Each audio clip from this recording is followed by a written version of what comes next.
I never thought I'd be the kind of grandmother who'd use money as leverage. But when my daughter Olivia started restricting my access to my own grandchildren, something inside me broke. Standing there on her perfectly manicured lawn, watching through the window as my grandchildren played inside, children I wasn't allowed to hug or hold, I made a decision that would change everything. If she thought she could control my relationship with those children while simultaneously expecting me to fund her lavish lifestyle, she had severely misjudged the situation. Before we jump back in, tell us where you're tuning in from, and if this story touches you, make sure you're subscribed, because tomorrow I've saved something extra special for you. My name is Eleanor Westfield. I spent 35 years working as a corporate attorney, building a reputation and a fortune that would secure my family's future for generations. My husband James passed away when our daughter Olivia was just 14, leaving me to raise her alone. I poured everything into giving her the best life possible: prestigious schools, music lessons, European vacations, all while balancing my career. When she got accepted to Harvard, I felt like all those sleepless nights had been worth it. We had always been close, Olivia and I. Even through her teenage rebellions, there was an unbreakable bond between us. Or so I thought. Everything changed when she met Phillip Richardson during her final year of law school. Phillip came from what appeared to be a respectable family. His father was a surgeon, his mother a university professor. On paper, they were picture perfect. In reality, they were financially overextended, living beyond their means to maintain appearances. Phillip pursued Olivia with a determination that should have raised red flags. Within 6 months, they were engaged. I expressed concerns about the whirlwind romance, suggesting they take more time to know each other before marriage. Olivia brushed me off, insisting she'd never been more certain of anything. "Mom, when you know, she said with that dreamy look in her eyes. I didn't have the heart to push further. Perhaps I should have. The wedding was extravagant, far more elaborate than what Olivia had always said she wanted. Suddenly, she needed a designer gown, a 5-star venue, and a honeymoon in the Maldives. I covered most expenses without complaint. That's what mothers do, I told myself. When they returned from their honeymoon, Phillip approached me about a business opportunity. He wanted to start his own investment firm, but needed capital. I was hesitant, but Olivia pleaded with those same eyes that got her a pony at 12. "Mom, this is his dream. If you believe in me, you should believe in him too." Against my better judgment, I invested $500,000 to help launch Richardson Capital. I made it clear this was an investment, not a gift. Papers were signed, terms agreed upon. Phillip seemed grateful, promising exceptional returns. Their first child, Emma, was born a year later. I'd never seen such a perfect baby girl. I was there for the delivery, cutting the umbilical cord when Phillip nearly fainted at the sight of blood. For the first few months, I practically lived at their house, helping Olivia navigate new motherhood. When she struggled with breastfeeding, I was the one who sat with her through tears and frustration. When she couldn't soothe Emma's colic, I was the one who paced the halls at 3 a.m., singing lullabies until my voice grew hoarse. "I don't know what I'd do without you, Mom," Olivia whispered one night, exhausted but grateful. 2 years later, James Jr., named after my late husband, joined the family. By then, Richardson Capital was struggling. Phillip had made several risky investments that hadn't panned out.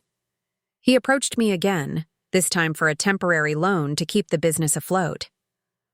"It's just a cash flow issue," he assured me. "We've got big clients coming on board next quarter." I consulted my financial advisor, who advised against it. But when Olivia called me, voice breaking, saying they might lose their house, I relented. Another $300,000 transferred into their account.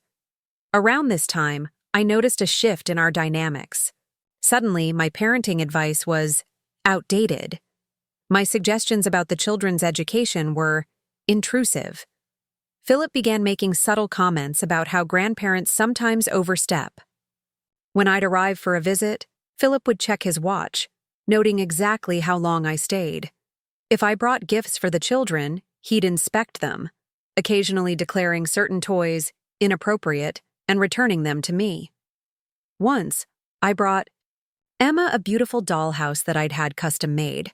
Philip deemed it too extravagant and insisted I take it back. "We don't want to spoil them," he said, while standing in their newly renovated kitchen with marble countertops and professional-grade appliances. Still, I bit my tongue. These were their children, and I respected their right to parent as they saw fit, even when I disagreed.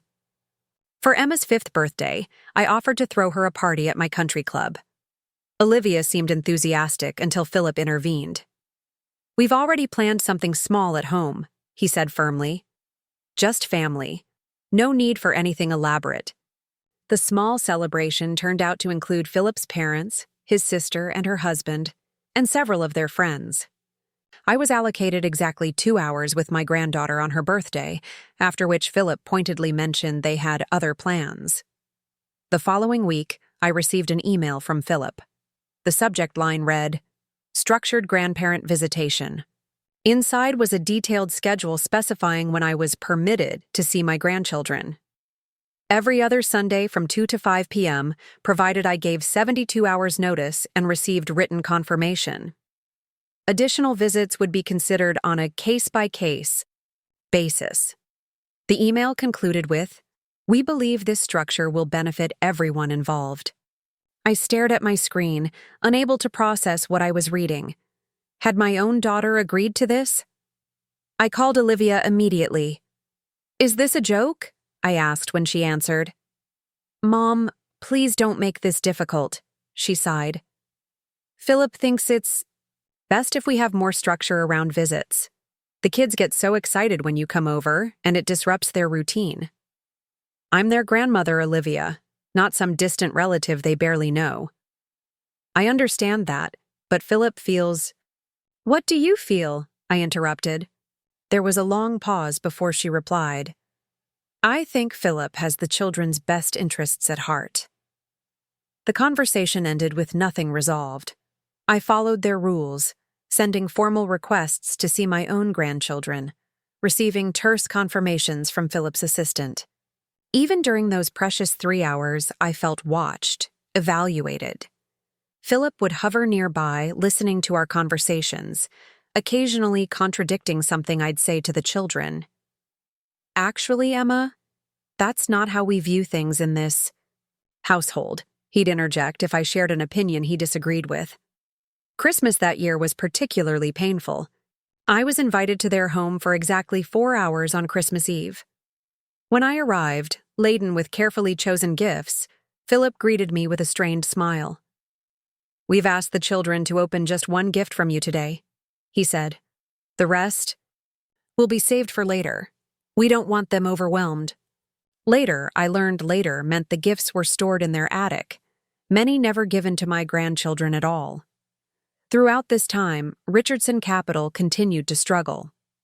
Philip approached me again for another investment, this time promising board membership and decision-making authority. By now, I'd grown wiser to his tactics.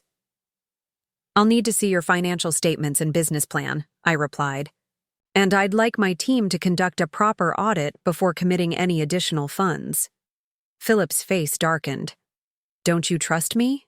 After all, we're family." "Trust is earned, Philip, and families should operate with transparency." The audit revealed what I'd suspected. Richardson Capital was failing, not due to market conditions but because of Philip's mismanagement and extravagant personal spending. Company funds had been used for a new Mercedes, a vacation home in Aspen, and memberships to exclusive clubs. When I confronted him with these findings, he became defensive, accusing me of trying to undermine him. Olivia sided with him, claiming I was jealous of their success and trying to control them through money. "Not everything's about money, Mom," she said, conveniently ignoring that they'd been perfectly happy to accept my money until I asked for accountability. It was around Emma's 6th birthday when things reached a breaking point. I'd requested permission to take her for a special grandmother-granddaughter lunch. After 3 follow-up emails, Philip's assistant finally responded that Emma was, unfortunately, too busy with enrichment activities for the outing. Determined to at least give Emma her birthday gift, I drove to their home unannounced, something I'd never done before, respecting their boundaries despite how irrational I found them.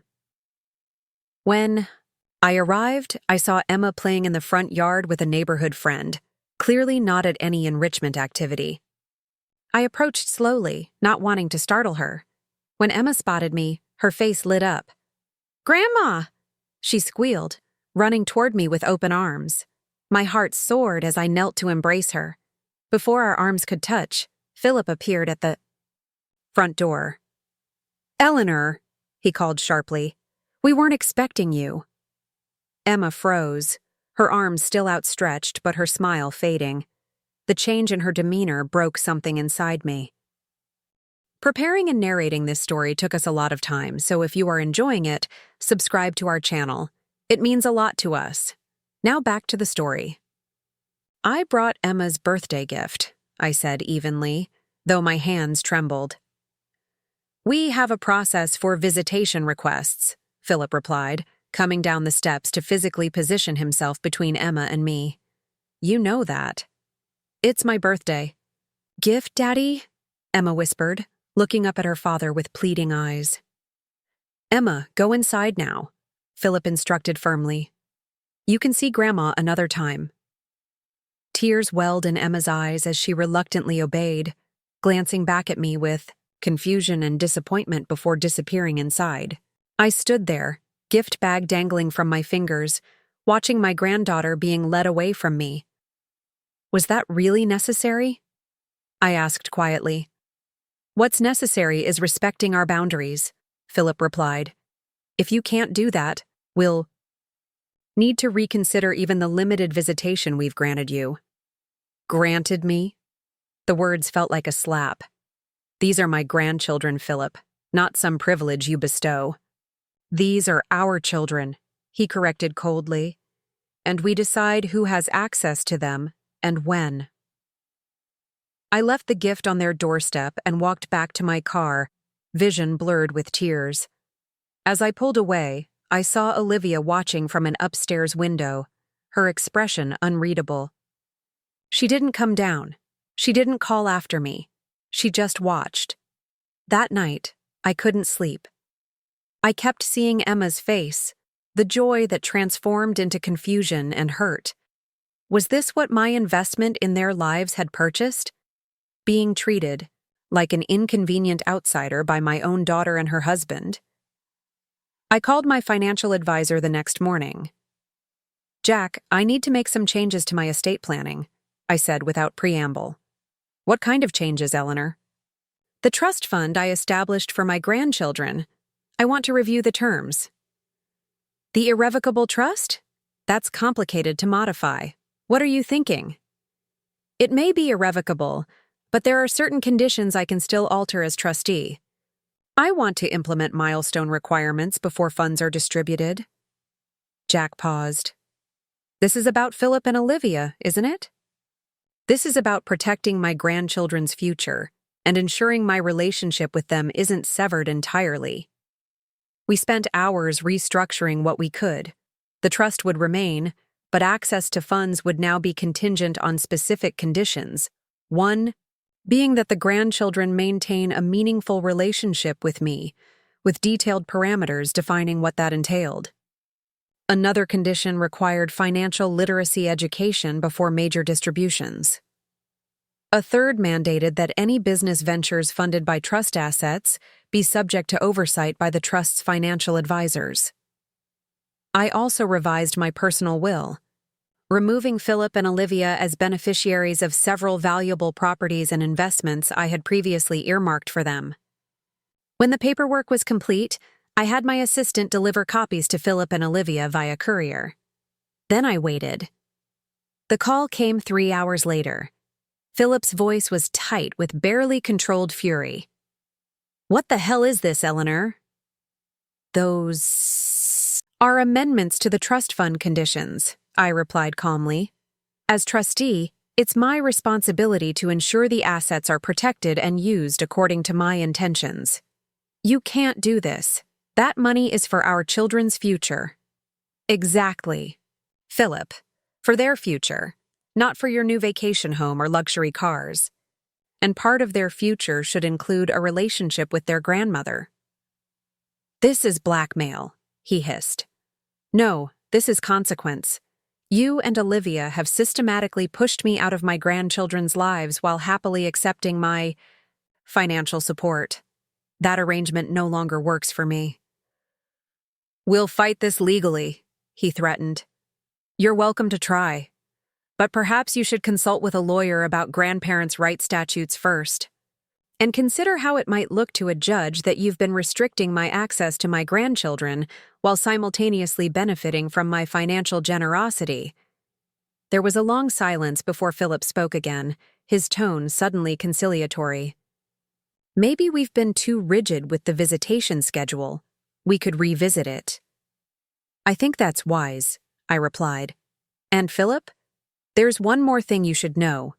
I've instructed my financial team to conduct a comprehensive audit of how my previous investments in Richardson Capital were used. If funds were misappropriated, there will be additional consequences. I ended the call before he could respond. Within minutes, Olivia was calling. I let it go to voicemail. She needed time to process what was happening, to recognize that her choices had consequences too. Later that evening, as I sat in my study reviewing case files for work, my doorbell rang. I wasn't expecting anyone. When I opened the door, Olivia stood there alone, her eyes red from crying. "May I come in?" she asked softly. I stepped aside to let her enter, maintaining my composure though my heart ached at seeing her distress. "Mom," she began once we were seated in the living room, "I don't understand why you're doing this." "Don't you?" I asked quietly. "You've allowed Philip to dictate when and how I see my grandchildren. You've stood by while he's treated me like an unwelcome intruder.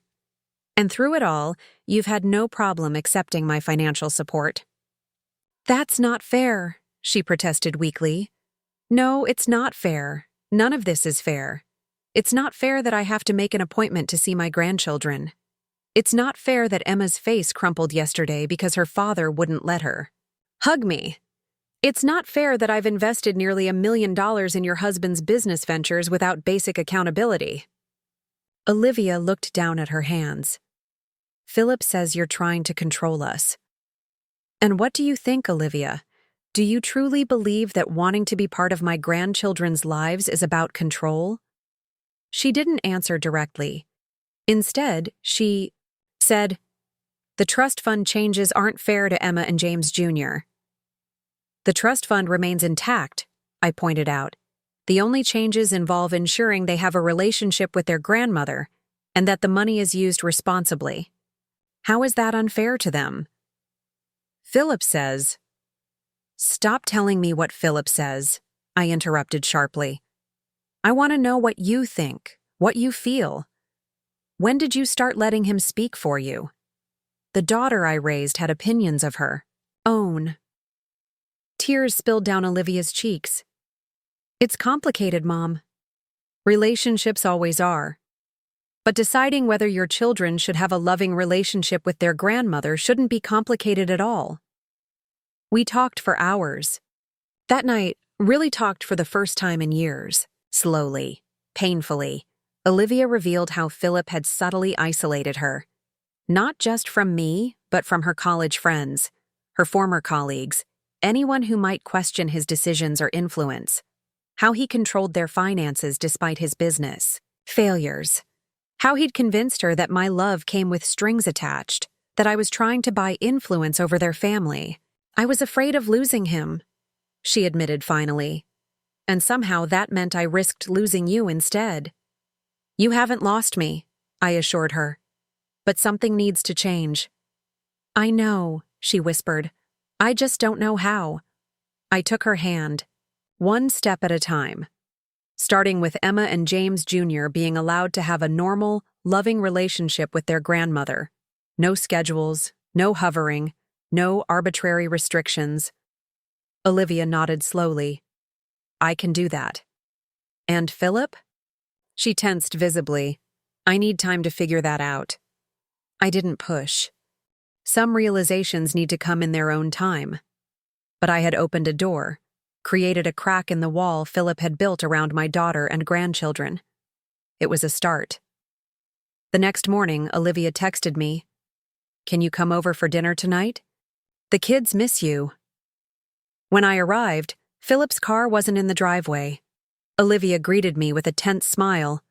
"He's working late," she explained, not meeting my eyes. Emma and James Jr. erupted with excitement when they saw me, rushing into my arms without hesitation. I held them tight, breathing in the scent of their hair, memorizing the feel of their small bodies against mine. "Mommy said you can read us bedtime stories tonight," Emma announced proudly. "And you don't have to leave at 5 o'clock, James," Jr. added. Over dinner, Olivia watched as I reconnected with my grandchildren, answering their endless questions, laughing at their jokes, slipping easily back into the grandmother role I'd been denied for too long. Something shifted in her expression. Recognition, perhaps, of what she'd allowed to be taken from them. From all of us. After the children were asleep, Olivia and I sat in the kitchen over cups of tea. Philip was furious about the trust changes, she admitted. He wanted to call our lawyer immediately. And what stopped him? She looked up, meeting my eyes directly. I did. I told him we needed to think about what's best for the children. And what do you think that is? I think they need their grandmother, she said quietly. I think I need my mother. She reached for my hand across the table. I've made mistakes, Mom. I've let Philip make decisions I should have questioned. We all make mistakes, I said gently. The question is what we do once we recognize them. I don't know what to do next, she confessed, vulnerability etching her features. Philip won't accept these changes easily. You don't have to figure everything out tonight, I reassured her. But know this, whatever you decide, whatever you need, I'm here. Not just financially, but in all the ways that matter. As I drove home that night, I reflected on the power dynamics that had shifted with my financial decision. Money had been Philip's leverage, my money, ironically enough. By changing the terms of access to that money, I'd created space for my daughter to question the structures that had been suffocating all of us. Was it manipulation? Perhaps. But sometimes, when conventional approaches fail, you need to use the tools available to you. The trust fund was my tool, and I'd used it not to punish but to protect my relationship with my grandchildren and ultimately to protect my daughter from a man who had systematically isolated her from everyone, who truly loved her. 3 months later, Olivia moved into my guest house with Emma and James Jr., while she sorted things out with Philip. Sorted out became separated. Separated became divorced. Throughout the process, I never dictated her decisions. I simply provided a safe harbor and unwavering support. Philip fought the divorce viciously, particularly when he realized the financial implications. Without access to my money, without control over Olivia, his carefully constructed facade began to crumble. The audit of Richardson Capital revealed extensive mismanagement and personal use of business funds. Several investors filed lawsuits. The vacation home in Aspen was sold to settle debts. 2 years later, Olivia has rebuilt her law career, working part-time so she can be present for her children. She's bought her own home, modest but lovely, paid for with her own earnings rather than trust fund money. The children split time between their parents, though they thrive more in the weeks they're with Olivia. And me? I have standing dinner, dates with my grandchildren every Wednesday. I attend their school performances without having to request permission. I take Emma for mani-pedis on her birthday and build model rockets with James Jr. on weekends. I'm no longer an appointment on a calendar, but a constant, loving presence in their lives.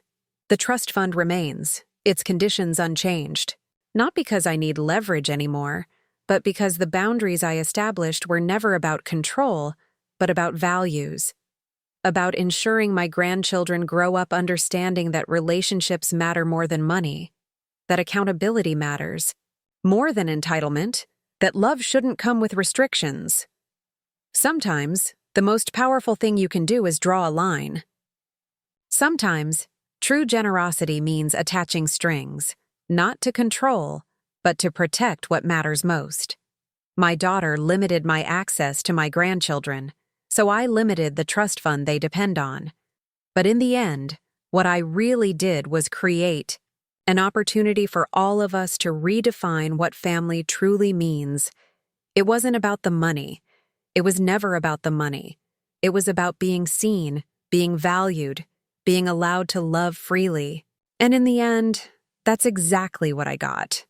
The months after Emma's 6th birthday marked a turning point. Phillip began implementing even stricter visitation protocols, while simultaneously reaching out about additional funding for his failing business ventures. Their hypocrisy became increasingly transparent. I was good enough to support their lifestyle, but not good enough to be a meaningful presence in my grandchildren's lives. Richardson Capital was hemorrhaging clients.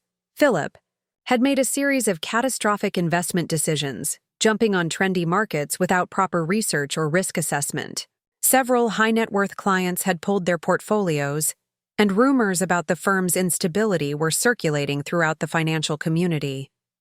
Rather than addressing these fundamental issues, Phillip doubled down, opening a lavish new office in the financial district with imported Italian marble and custom furniture.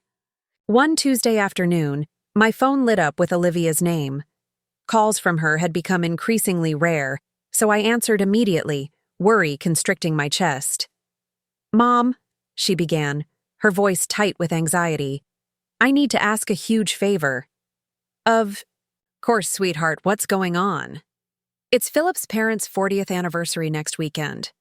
We're supposed to host a big celebration for them, but the caterer just called to say they need the final payment by tomorrow, or they'll have to cancel. She paused, then rushed on. We're a little short this month because of some unexpected business expenses. Could you possibly? How much? I asked, keeping my voice neutral. 17,000, she replied, so quietly I almost missed it. The amount wasn't insignificant, but it wasn't the money that bothered me. It was the pattern. The unexpected business expenses that never seemed to affect their personal spending. The luxury vacation they'd taken just last month, documented extensively on Olivia's social media, the new Tesla in their driveway. That's quite a celebration, I remarked. Philip's father specifically requested this caterer. They're flying in a chef from New York. She sounded apologetic, but not embarrassed. I know it's extravagant, but it's important to Philip to impress them. I closed my eyes, considering my response carefully. Olivia, I'm happy to help, but I think it's time we had a serious conversation about finances. Mom, please, not now. The caterer needs an answer today. I understand that, but this is becoming a pattern. Your household income should be more than sufficient to cover your expenses, even with Richardson Capital struggling. A defensive edge crept into her voice. You don't understand what it's like, maintaining our position in the community. There are expectations. Expectations that apparently include spending beyond your means while restricting my access to my grandchildren. The line went silent for several seconds. That's not fair, she finally said.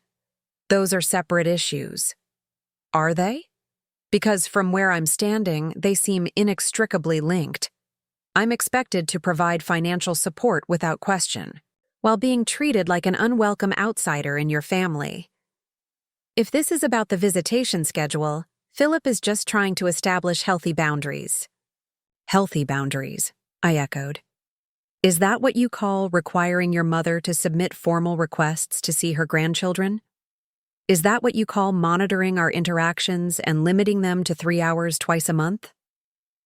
You're making it sound worse than it is, Olivia protested weakly. Am I? When was the last time the children came to my house? When was the last time I was invited to one of James Jr.'s t-ball games? When was the last time I was allowed to take Emma shopping or to the ballet without Philip hovering nearby? The silence that followed told me everything I needed to know. These weren't questions she could answer because the truth was uncomfortable.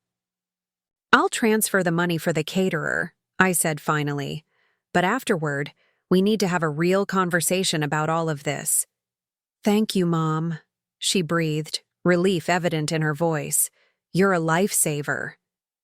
Olivia, I said before she could hang up. I want to be clear about something. I love you and the children more than anything in this world. That will never change. But I'm not an ATM. I'm your mother, their grandmother, and I deserve to be treated with basic respect and consideration. Of course, Mom, she replied, but there was a distracted quality to her voice that suggested she was only half listening. I need to call the caterer back. We'll talk soon, I promise. We didn't talk soon. After I transferred the money, my calls went unanswered for days. When Olivia finally responded, it was with a brief text thanking me again and explaining they were just so busy with party preparations. I received no invitation to the anniversary celebration, despite essentially funding it. The following Sunday was my scheduled visitation. I arrived precisely at 2 p.m., gift bags for the children in Chiu hand. Philip answered the door, his expression neutral but his posture rigid.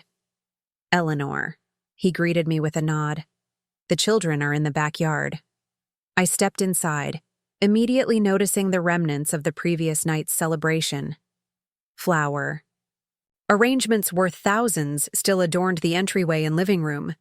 Empty wine bottles, several of which I recognized as rare vintages costing upwards of $500 each, lined the kitchen counter. The catering had clearly been as extravagant as promised. Looks like the anniversary party was a success, I commented. My parents were pleased, Philip replied without elaboration. The children are waiting.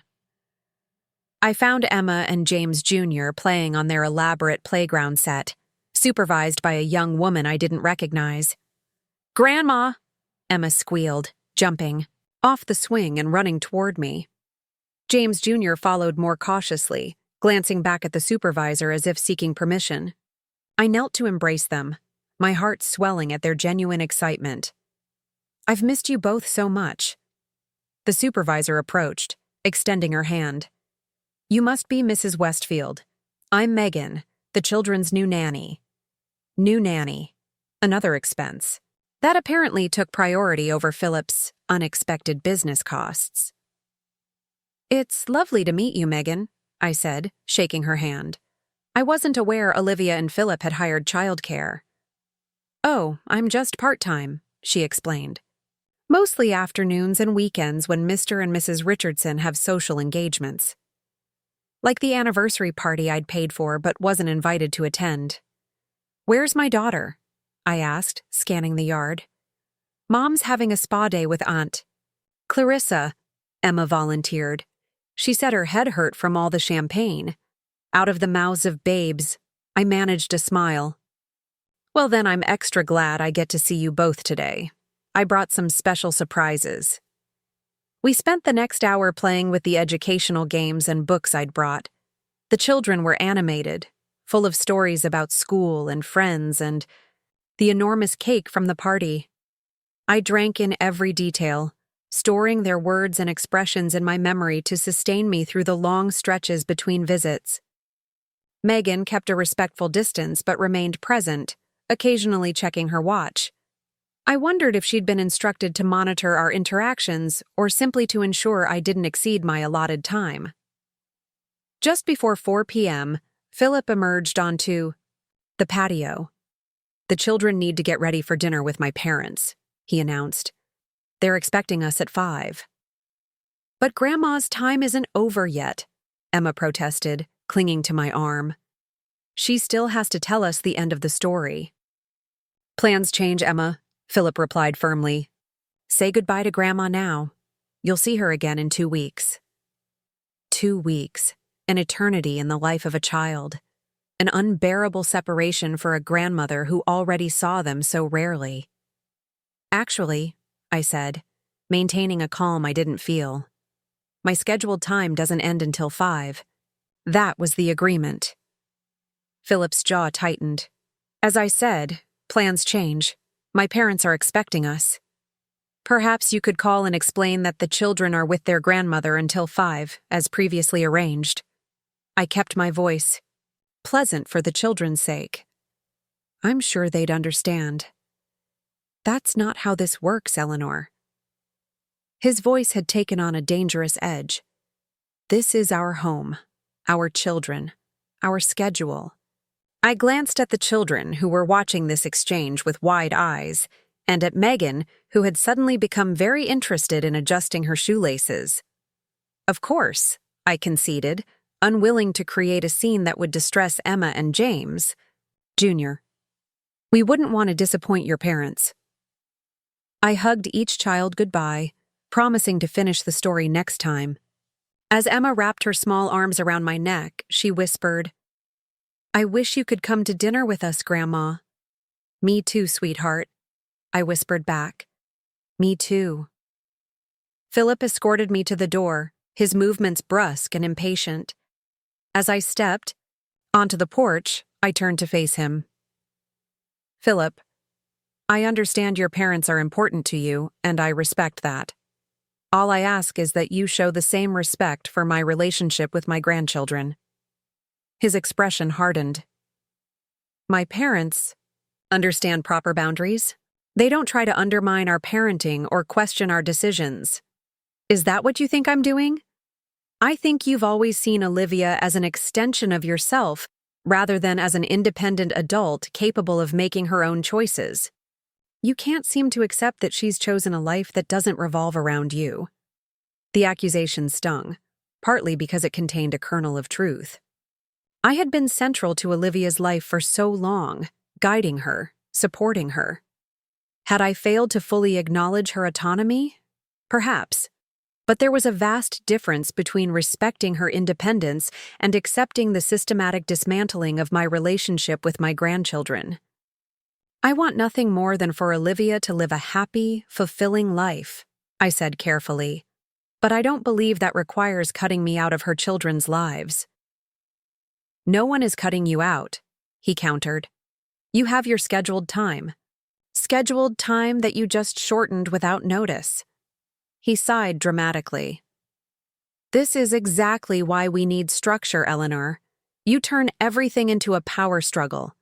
I almost laughed at the irony. Goodbye, Philip. Please tell Olivia I called. Again. As I walked to my car, I noticed Olivia's best friend from college, Rachel, pulling into the driveway next door. She and her husband had moved into the neighborhood about a year ago, a coincidence that had initially seemed fortunate. Rachel had been like a second daughter to me during Olivia's college years, spending holidays at our home when her own family was across the country. I waved, and Rachel hurried over, her face lighting up with genuine pleasure. Eleanor, what a wonderful surprise! She embraced me warmly. Are you joining us for dinner? Olivia invited us over to meet Philip's parents, so it wasn't just a family dinner after all. More lies, more exclusion. Unfortunately not, I replied, keeping my tone light. I was just having my bi-weekly visit with the grandchildren. Rachel's brow furrowed. Bi-weekly? But I thought, Olivia mentioned you were traveling a lot. These days, too busy with work to visit regularly. A cold weight settled in my stomach. Did she? How strange. My work hasn't required travel in over a year. Rachel looked uncomfortable, clearly sensing she'd stumbled into complicated territory. Well, you know how Olivia can get details mixed up. She's been under a lot of pressure lately. Yes, I imagine so, I agreed neutrally. How are she and Philip doing? We don't speak as often as I'd like. Rachel hesitated, choosing her words carefully. They seem good. Busy with the children and work. Philip's always planning some big business expansion or social event. And Olivia? Is she happy? The pause before Rachel answered told me everything I needed to know. She's adjusting. Philip's world is very different from how we grew up. There are a lot of expectations, a lot of rules. She glanced toward the house. Between us, I sometimes barely recognize the Olivia I knew in college. She used to be so outspoken, so independent. I nodded, a lump forming in my throat. Yes, she was. Eleanor, Rachel lowered her voice. Is everything okay between you two? Olivia changes the subject whenever I mention you, and now this traveling story. We're working through some differences, I replied diplomatically. But thank you for asking. It means a lot to know she has friends like you nearby. Always, Rachel assured me. You were like a second mother to me in college. I'll never forget that. As she headed toward the house, Rachel turned back. I'll tell her I saw you. Maybe we could all have lunch soon? I'd like that very much, I said, though I doubted it would happen. That evening, I sat in my home office, reviewing the financial documents from Richardson Capital. The more I examined the numbers, the clearer the picture became. Philip wasn't just failing as a businessman, he was actively misappropriating funds. Company money flowed freely into personal expenses.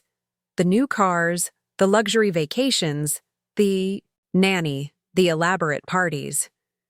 Meanwhile, client accounts showed disturbing discrepancies. It was beyond mismanagement. It bordered on fraud. I was contemplating my next steps when my phone buzzed with a text from an unknown number. Mrs. Westfield, this is Megan, the Richardsons' nanny. I hope you don't mind, but Emma asked me to send you this. Attached was a photo of a crayon drawing, a stick figure family holding hands. The tallest figure wore a purple dress and had cheek arm, yellow hair, me, unmistakably. Standing next to Emma and James Jr. in the background was a house that looked remarkably like mine. Across the top, in Emma's wobbly handwriting, I wish we lived with Grandma. My heart constricted. I saved the image immediately, then typed a response. Thank you, Megan. Please tell Emma I love her drawing and I love her. If it's not too much trouble, could you let her know I'll be thinking of her until I see her again? The reply came quickly. Of course, Mrs. Westfield, I hope I'm not overstepping, but the children talk about you constantly. They treasure the time they spend with you. Before I could respond, another message appeared. I should mention that Mr. Richardson checks my phone regularly as part of my employment agreement. I'll delete this conversation after you've read it. Employment agreement. What kind of man monitored his nanny's personal communications? The same kind who scheduled and supervised his children's relationship with their grandmother, apparently. Understood, Megan. Thank you for taking this risk. Please take care of yourself as well as the children. That night, I couldn't sleep. My mind raced with everything I'd learned. The financial irregularities, Olivia's lies to Rachel about why I wasn't around, Megan's revelation about the children missing me, and Philip's controlling behavior extending beyond his family to employees. It painted a disturbing picture, one that went beyond mere boundary issues or social climbing. The next morning, I called my attorney, Margaret Chen. We'd been friends for decades, and she'd helped me navigate my late husband's estate and establish the trust funds for my grandchildren. Margaret, I need your counsel on a sensitive matter, I began after we'd exchanged pleasantries. I'm listening, she replied, her tone shifting from friendly to professional. I explained the situation, the restricted access to my grandchildren, the financial irregularities at Richardson Capital, my growing concerns about Philip's control over Olivia. There are two separate issues here, Margaret said when I'd finished. First, your rights as a grandparent. Second, the potential financial misconduct. Let's address them one at a time. Grandparents' rights vary by state, but they generally require a pre-existing relationship with the child that's being unreasonably restricted. From what you've described, you have a strong case. However, litigation should be a last resort.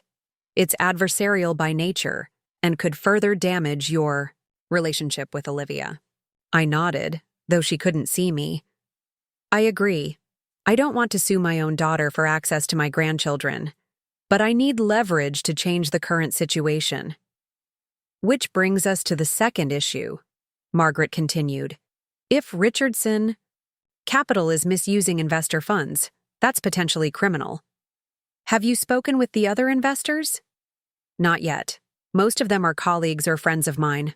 I brought them in, vouched for Philip's integrity. The thought made me queasy. I feel responsible. Your responsibility is to protect yourself and those investors from further harm. That said, going public with these concerns could have devastating consequences for Olivia and the children, regardless of her complicity. She must know something, I said, more to myself than to Margaret. The lifestyle they maintain while the company struggles. She can't be completely in the dark. Perhaps. Or perhaps she sees what she wants to see. Either way, you need more information before taking action. Margaret paused. There's another angle to consider, the trust funds. My pulse quickened. I established irrevocable trusts for both children when they were born. I'm the trustee until they reach majority. And the terms of those trusts, are there conditions for distribution? Standard provisions, education, healthcare, general welfare. Philip and Olivia can request funds for those purposes, subject to my approval as trustee. Have they been making such requests? Increasingly, I confirmed. Private preschool, specialized pediatricians, educational enrichment programs, I've approved them all. And the trust documents. Do they contain any provisions regarding family relationships or trustee discretion? I saw immediately where she was heading. There's a clause granting me broad discretion to act in the children's best interests, including determining what constitutes their general welfare? Yes. Then you may already have the leverage you need, Margaret said. Without resorting to litigation or making accusations about Richardson Capital, you could simply exercise more scrutiny over trust fund disbursements. Make it clear that your continued financial support depends on reasonable access to your grandchildren. Using money to force a relationship, I said, discomfort evident in my voice. Isn't that exactly what Philip is accusing me of? There's a difference, Margaret replied firmly. You're not buying affection or control. You're establishing boundaries of your own. Your financial support shouldn't be taken for granted while your emotional presence is systematically eliminated. I considered her words carefully. What exactly are you suggesting? Start by documenting everything. The canceled visits, shortened time, restrictions on where and how you can interact with the children. Then draft a letter outlining your concerns about your diminishing role in their lives. Make it clear that while you're committed to supporting their well-being through the trust, you consider a relationship with their grandmother to be part of that well-being. And if Philip and Olivia ignore it, then you become more selective about trust disbursements. Necessary medical expenses, yes. Basic educational needs, yes. But the private tennis coach, the summer in Europe, those become contingent on reasonable grandparent access. It felt manipulative, using financial leverage this way. But hadn't Philip been manipulating me all along, taking my money while restricting my role in the children's lives? Hadn't Olivia been manipulating me? With emergencies and guilt to bankroll their lifestyle while lying to friends about why I wasn't around. I'll think about it, I promised, but I want to try talking to Olivia directly one more time. A reasonable first step, Margaret agreed. Just be prepared for defensiveness. If Philip is as controlling as you describe, he's likely convinced, Olivia, that your concerns are about control rather than connection. Thank you, Margaret. I'll keep you posted. After ending the call, I drafted a carefully worded email to Olivia, requesting a private lunch, just the two of us, no Philip, no children. I emphasized that I missed our mother-daughter relationship and wanted to clear the air about recent tensions. The response came hours later, brief and non-committal. Things are hectic right now. Let me check my schedule and get back to you. Days passed with no follow-up. I called twice, leaving measured, cheerful voicemails about having found a new restaurant I thought she'd enjoy. No response. Finally, after a week of silence, I decided to take a more direct approach. I drove to Olivia's favorite juice bar, where she still stopped every Thursday morning after her yoga class, a routine she'd maintained since college. I timed my arrival carefully, securing a table with a view of the entrance. When Olivia walked in, dressed in expensive athleisure wear, hair pulled back in a perfect ponytail, she looked exactly like the polished, privileged woman she'd become. Yet something in her posture, a certain tension in her shoulders, suggested the confident exterior might be just that, an exterior. She didn't notice me at first, focused on ordering her usual green smoothie. I waited until she'd paid before approaching. Olivia. She startled, nearly dropping her wallet. Mom, what are you doing here? Hoping to catch you, since my calls and emails have gone unanswered. Her cheeks flushed. I've been meaning to call you back. Things have been crazy with the children's activities and Philip's business events. Too crazy for a simple text saying, I'm busy, let's talk next week. She glanced around nervously, as if worried someone might overhear. Can we sit down? I gestured to my table, where two smoothies already waited. My own, and the exact green concoction she'd just ordered. Her eyes widened slightly at this evidence of my predictive abilities, or perhaps at the reminder of how well I knew her despite our growing distance. I canceled yours, I said, pushing the untouched smoothie toward her. Wouldn't want to waste $14. Thank you, she murmured, sliding into the seat opposite me. Mom, I'm sorry I haven't called back. I really have been swamped. Too swamped for the dinner party at your house last weekend? The one Rachel mentioned? The one I wasn't invited to? Her expression flickered between guilt and defensiveness. That was Philip's thing, for some potential investors. It wasn't a family event. Rachel seemed to think it was social, not business. It was both. She took a long sip of her smoothie, avoiding my eyes. Look, I know things have been strained between us lately. Strained? Olivia, I barely see you or the children anymore. When I do, it's under such controlled circumstances that any meaningful connection is nearly impossible. And now I learn you're telling friends I'm too busy traveling for work to visit. A complete fabrication. She had the grace to look ashamed. I shouldn't have said that. It was easier than explaining the arrangement we have. You mean the arrangement where your husband dictates when and how I can see my own grandchildren? The arrangement where I'm expected to fund your lifestyle while being treated like an unwelcome intruder? That arrangement? You're making it sound worse than it is, she protested weakly. Am I? When was the last time you called me just to talk? When was the last time you brought the children to my house? When was the last time we had a meal together without Philip monitoring every word? Olivia stared into her smoothie, saying, Nothing. What's happening to us? I asked more gently. We used to be so close. People change, Mom. Relationships evolve. I have my own family now, my own priorities. And I'm not one of those priorities? Her eyes flashed with sudden anger. You've never approved of Philip. From day one, you've judged him, judged our lifestyle, judged my choices. That's not true. I've supported your choices, financially, emotionally, in every way possible. What I haven't supported is being systematically pushed out of your lives while still being expected to foot the bill. There it is, she said bitterly. It always comes back to money with you. If you don't want to help us anymore, fine. Just say so. But don't use it as a weapon to control my family. I stared at her, genuinely stunned. Is that what Phillip has told you? That I'm using money to control you? He didn't have to tell me. It's obvious. The pointed comments about our spending, the questions about his business, the disapproval whenever we ask for help. You've made it clear you think we're living beyond our means, that we're somehow taking advantage of you.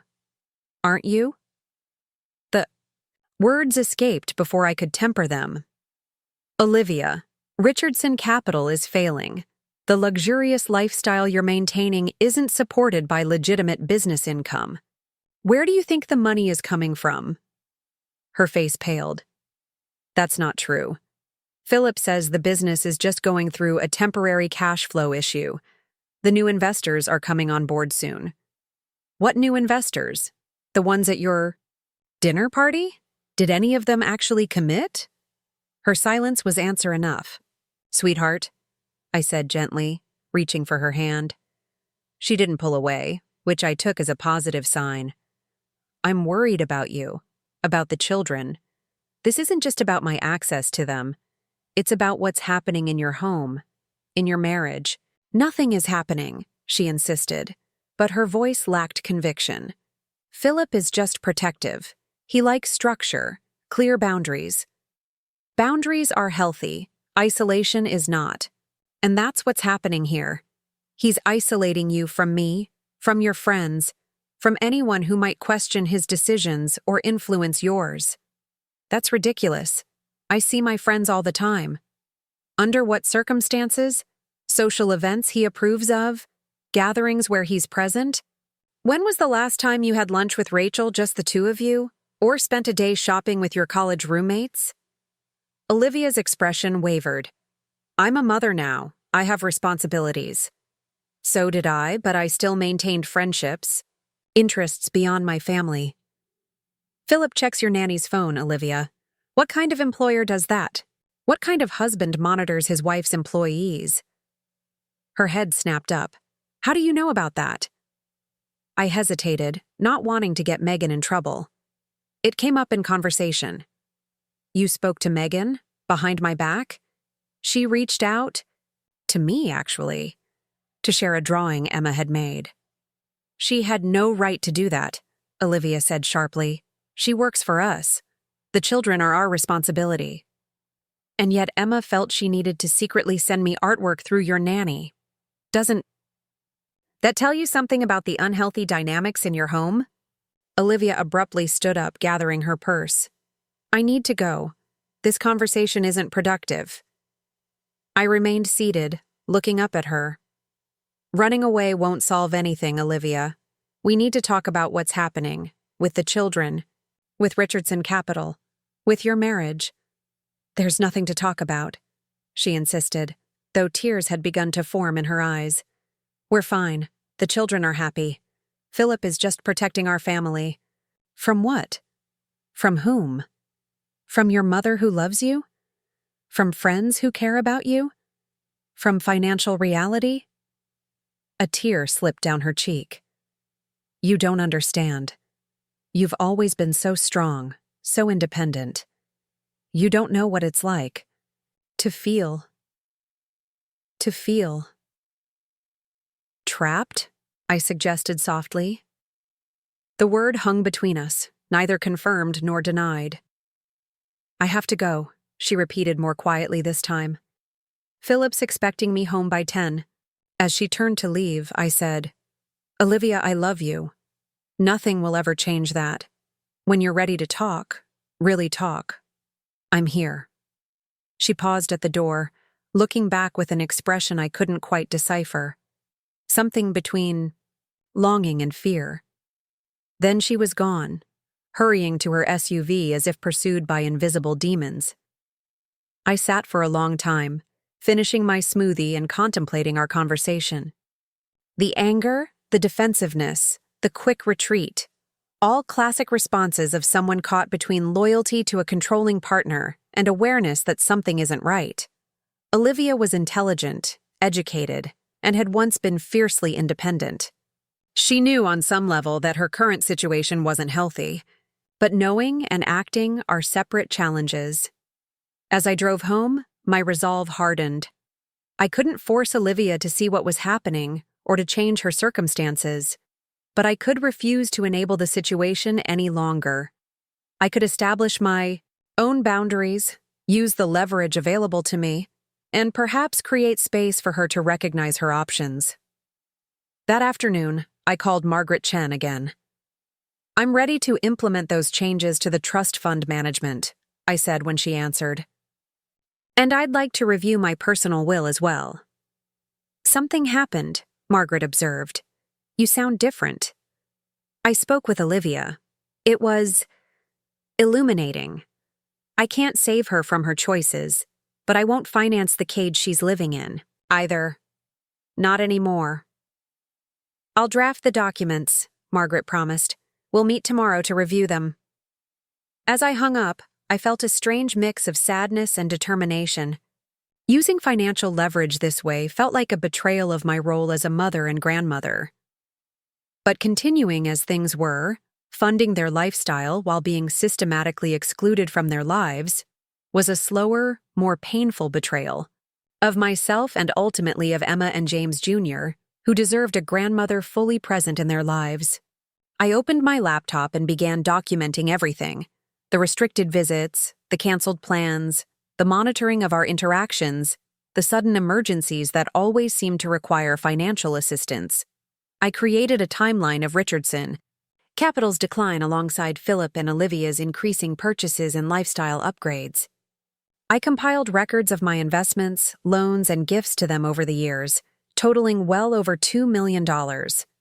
The evidence was damning, not just of Philip's financial misconduct, but of my own complicity in allowing it to continue. I had enabled this situation through my unwillingness to set firm boundaries, through my fear of losing my daughter and grandchildren entirely if I pushed back too hard. That ended now. I couldn't control Olivia's choices, but I could control my own. I would no longer be the silent investor in my own exclusion from their lives. The trust fund they depended on was about to get some new conditions that reflected my values as a grandmother and my rights as a trustee. It wasn't about punishment. It wasn't even about money, not really. It was about establishing a truth that had gotten lost somewhere along the way. Relationships are reciprocal. If they wanted my financial support, they needed to respect my emotional presence. If they wanted my continued investment, they needed to invest in me as well, as a mother, as a grandmother, as a human being worthy of basic consideration. The road ahead wouldn't be easy. Philip would resist, possibly aggressively. Olivia might retreat further before she found the courage to see the situation clearly. The children might be caught in the middle, at least temporarily. But continuing on the current path wasn't an option. Not for me, not for them, and especially not for Emma and James Jr., who deserved better than to grow up believing that love came with rigid schedules and monitoring, that relationships could be controlled and restricted, that grandmothers were peripheral figures rather than essential parts of their heritage and support system. I saved the document, closed my laptop, and gazed out at the garden where Olivia had played as a child, where I had hoped my grandchildren would play one day. The rose bushes James and I had planted when we first moved in still bloomed each spring, 30 years later.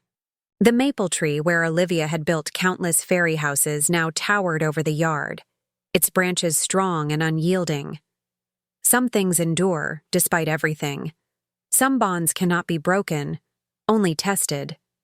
I had to believe that the love between Olivia and me, between me and my grandchildren, was one of those unbreakable things. And sometimes protecting what matters most requires hard choices and firm boundaries. Tomorrow, I would begin redrawing those boundaries, with legal documents, with financial leverage, with unwavering resolve. And perhaps in doing so, I might help Olivia remember how to draw boundaries of her own. The meeting with Margaret was scheduled for 10 a.m. I arrived 15 minutes early, my portfolio of documents organized with meticulous precision. The law firm occupied the top 3 floors of a downtown high-rise, its reception area tastefully understated with leather seating and abstract art. Money whispered here rather than shouted. "Mrs. Westfield," the receptionist greeted me with a professional smile. "Ms. Chen is expecting you. May I offer you coffee or tea while you wait?" "No, thank you. I'd prefer to go straight in if she's available." Margaret met me at her office door, impeccable as always in a charcoal suit, her silver-streaked hair pulled back in a sleek chignon. We'd met in law school, both ambitious women in a field still dominated by men. While I'd focused on corporate law, eventually becoming general counsel for a Fortune 500 company before retiring, Margaret had built her reputation in estate planning and family law. Our friendship had evolved from study partners to confidants, our lives intertwining through marriages, children, and now grandchildren. "You look determined," she observed, gesturing toward the seating area by the window rather than the more formal arrangement at her desk. "I am." I settled into one of the armchairs, placing my portfolio on the glass coffee table between us. "I've spent the last 24 hours documenting everything: the visitation restrictions, the financial irregularities, the gradual isolation. It paints a disturbing picture." Margaret nodded, her expression somber. "Before we get into specifics, I want to be clear about something. What we're discussing today, the modifications to the trusts, the potential withholding of financial support, these are serious steps. They will likely provoke significant backlash from Phillip and possibly from Olivia as well. I'm prepared for that. Are you? Because once we implement these changes, there's no going back to the status quo. This will fundamentally alter your relationship with your daughter and her family." I took a deep breath, considering her words carefully. "Our relationship is already altered, Margaret. I'm simply acknowledging the reality of what's happened and responding accordingly." She studied me for a moment, then nodded. "All right, let's start with the trust funds." For the next 2 hours, we methodically reviewed every document I'd brought, crafting a strategy that would protect my interests while creating leverage for a more balanced relationship with my grandchildren. The trusts were irrevocable, established, when each child was born, but as trustee, I retained significant discretion over distributions. "The key is to be surgical about this," Margaret advised. "We're not dismantling the trusts or denying legitimate expenses for the children's welfare. We're implementing oversight and conditions that should have been there from the beginning." The modifications we drafted included: educational expenses would continue to be covered, but payments would go directly to the institutions rather than through Phillip and Olivia. Healthcare needs would still be fully funded, with no changes to those provisions. But enrichment activities would now require detailed documentation of their educational value. Most significantly, the annual disbursements that had been flowing directly to Phillip and Olivia for the children's benefit would now be contingent on demonstrating meaningful grandparent involvement in the children's lives. "We'll define meaningful involvement explicitly," Margaret suggested, typing as she spoke. "Regular unmonitored visits, including overnight stays at your home, holiday celebrations, attendance at school events and activities, regular communication through phone calls, video chats, and correspondence." I nodded, feeling both relief and apprehension. "And if they refuse these terms?" "Then the discretionary payments stop. The trust continues to exist. The principal remains secure for the children's future. But the lifestyle enhancements they've come to depend on would cease." We moved on to my personal will, removing Phillip and Olivia as beneficiaries of several valuable properties and investments while maintaining provisions for the grandchildren through structures Philip couldn't access or control. "There's one more thing," I said as Margaret prepared to finalize the documents. "I want to establish a separate educational trust for each child that activates when they turn 18. Something completely independent from the existing arrangements. Something Philip can never touch." Margaret raised an eyebrow. "Planning for the long game." "Planning for their future," I corrected. "Regardless of what happens in the short term, I want Emma and James Jr. to have options when they reach adulthood. College, graduate school, starting a business, whatever path they choose, without being financially dependent on their parents." "A wise precaution," she agreed, making additional notes. "I'll have everything drawn up by tomorrow. Once you sign, we can send formal notification to Philip and Olivia." "I'd like to deliver it personally," I said. Margaret looked up, surprised. "That's unusual. These notifications are typically handled through formal channels to avoid confrontation."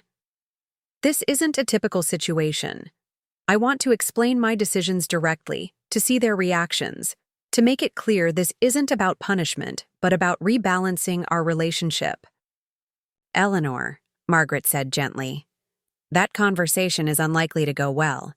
Philip will be defensive, possibly hostile. Olivia may feel caught between loyalty to her husband and connection to you. Are you prepared for that?" "I'm prepared for reality, whatever form it takes."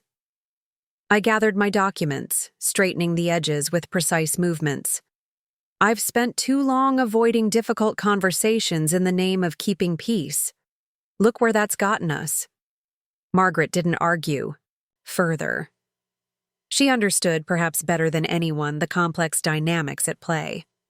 As I prepared to leave, she placed a hand on my arm. "One more thing to consider," she said.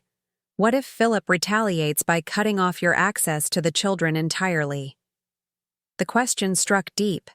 It was my greatest fear, that in trying to restore balance, I might lose what little connection remained. "That's a risk," I acknowledged. "But the path we're on now leads to the same outcome, just more gradually. At least this way, I'm taking a stand for what matters." The next 24 hours passed in a blur of practical arrangements. I signed the modified trust documents, finalized the changes to my will, and composed a letter explaining my decisions, in clear, unemotional terms. I arranged for a comprehensive audit of Richardson Capital's finances through a discreet but thorough accounting firm. I contacted a private investigator specializing in financial fraud, providing the documentation I'd already collected.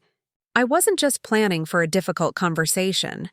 I was preparing for war, not one I wanted, but one I needed to be ready for if Philip chose that path. Friday afternoon, I drove to Olivia's house with the documents in a slim leather portfolio. The neighborhood was quiet, manicured lawns stretching before stately homes. The Richardson residence stood at the end of a cul-de-sac, its Georgian architecture and perfectly symmetrical landscaping projecting an image of order and success. I wondered how much of their income, legitimate or otherwise, went into maintaining that facade. I'd timed my visit strategically, arriving when I knew both Philip and Olivia would be home, but before the children returned from their after-school activities. This conversation needed to happen without Emma and James Jr. present. Olivia answered the door, surprise registering on her face. "Mom? We weren't expecting you." "I know. I apologize for dropping by unannounced, but I need to speak with both you and Philip. It's important." She hesitated, glancing over her shoulder toward the interior of the house. "It's not really a good time. Philip's on a conference call, and I have to pick up the children in an hour." "This won't take long," I said firmly, stepping forward slightly, "and it can't wait." Something in my tone must have conveyed the seriousness of the situation. Olivia stepped back, allowing me to enter. "Philip's in his study," she said, leading me through the foyer. "Let me see if he's finished his call." The house was immaculate. As always, everything in its place, surfaces gleaming. Yet there was a sterility to the perfection, as if the space were designed for show rather than living. No children's artwork adorned the refrigerator. No toys disrupted the careful arrangement of furniture. Even the family photos displayed on the mantel seemed professionally styled, everyone wearing coordinated outfits with identical smiles. Olivia returned moments later, her expression tense. "He'll be with us shortly. Would you like some tea?" "No, thank you." I settled on the edge of the sofa, keeping the portfolio on my lap. "How have you been, Olivia, since our conversation at the juice bar?" She busied herself straightening an already perfectly aligned stack of design magazines on the coffee table. "Fine. Busy with the children's end-of-year activities. Emma has a piano recital next week, and James Jr. is starting t-ball." "I'd love to attend both," I said, watching her closely. "If that would be permitted." Before she could respond, Philip entered the room, his face arranged in a mask of polite inquiry. "Eleanor, this is unexpected." "Yes, I imagine it is." I stood, maintaining eye contact. "Thank you for making time to see me. What I have to discuss concerns both of you." He gestured toward the seating area with a practiced smile that didn't reach his eyes. "Of course. Olivia, perhaps some refreshments?" "That won't be necessary," I interjected. "This isn't a social call." Olivia sank onto the couch, her hands clasped tightly in her lap. Philip remained standing, a subtle power play I recognized from countless business negotiations. "I'll be direct," I began, opening the portfolio. "I've become increasingly concerned about several aspects of our family dynamics: the restricted access to my grandchildren, the financial irregularities at Richardson Capital, the gradual isolation of Olivia from her support system." Philip's smile hardened. "I'm not sure what you're implying, Eleanor, but I don't appreciate your tone or these vague accusations. They're not vague, and they're not accusations. They're observations based on documented patterns." I removed the first set of papers from the portfolio. "These are modifications to the trust funds I established for Emma and James Jr. As trustee, I've implemented new conditions for discretionary distributions." I handed copies to both of them, continuing as they scanned the documents. "Educational and healthcare expenses will continue to be covered without interruption. However, the additional funds you've been receiving for enrichment activities and general welfare will now be contingent on demonstrating meaningful grandparent involvement in the children's lives." Philip's face darkened as he reached the specific terms. "This is outrageous. You're using money to blackmail us into giving you access to our children."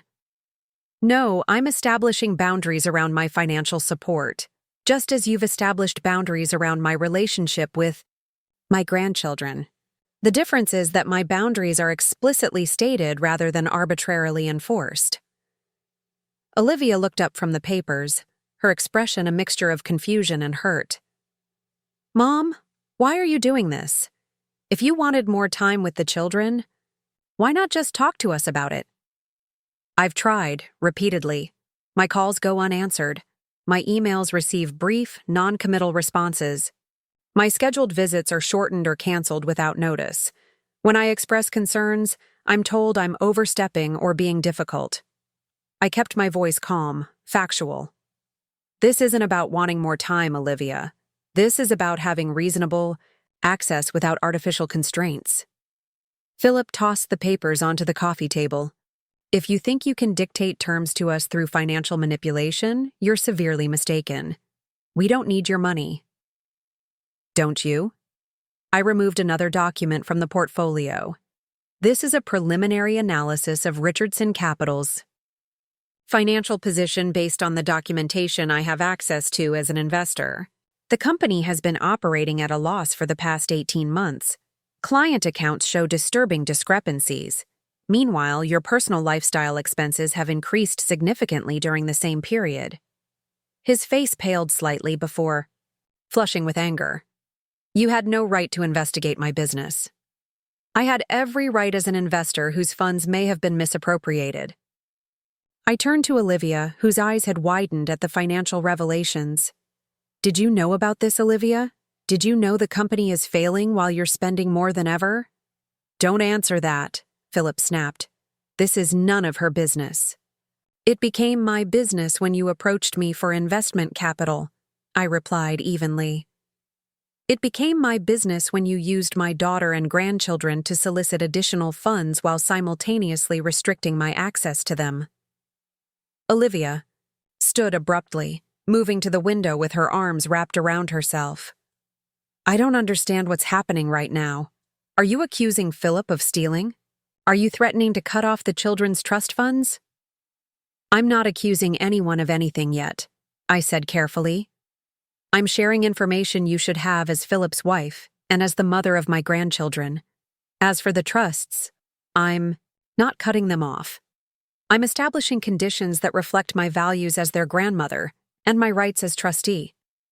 Phillip moved to Olivia, placing his hands on her shoulders in what appeared to be a supportive gesture, but struck me as subtly restraining. Your mother is upset because we've set healthy boundaries. Now she's retaliating by threatening our financial security. That's not what's happening, I countered.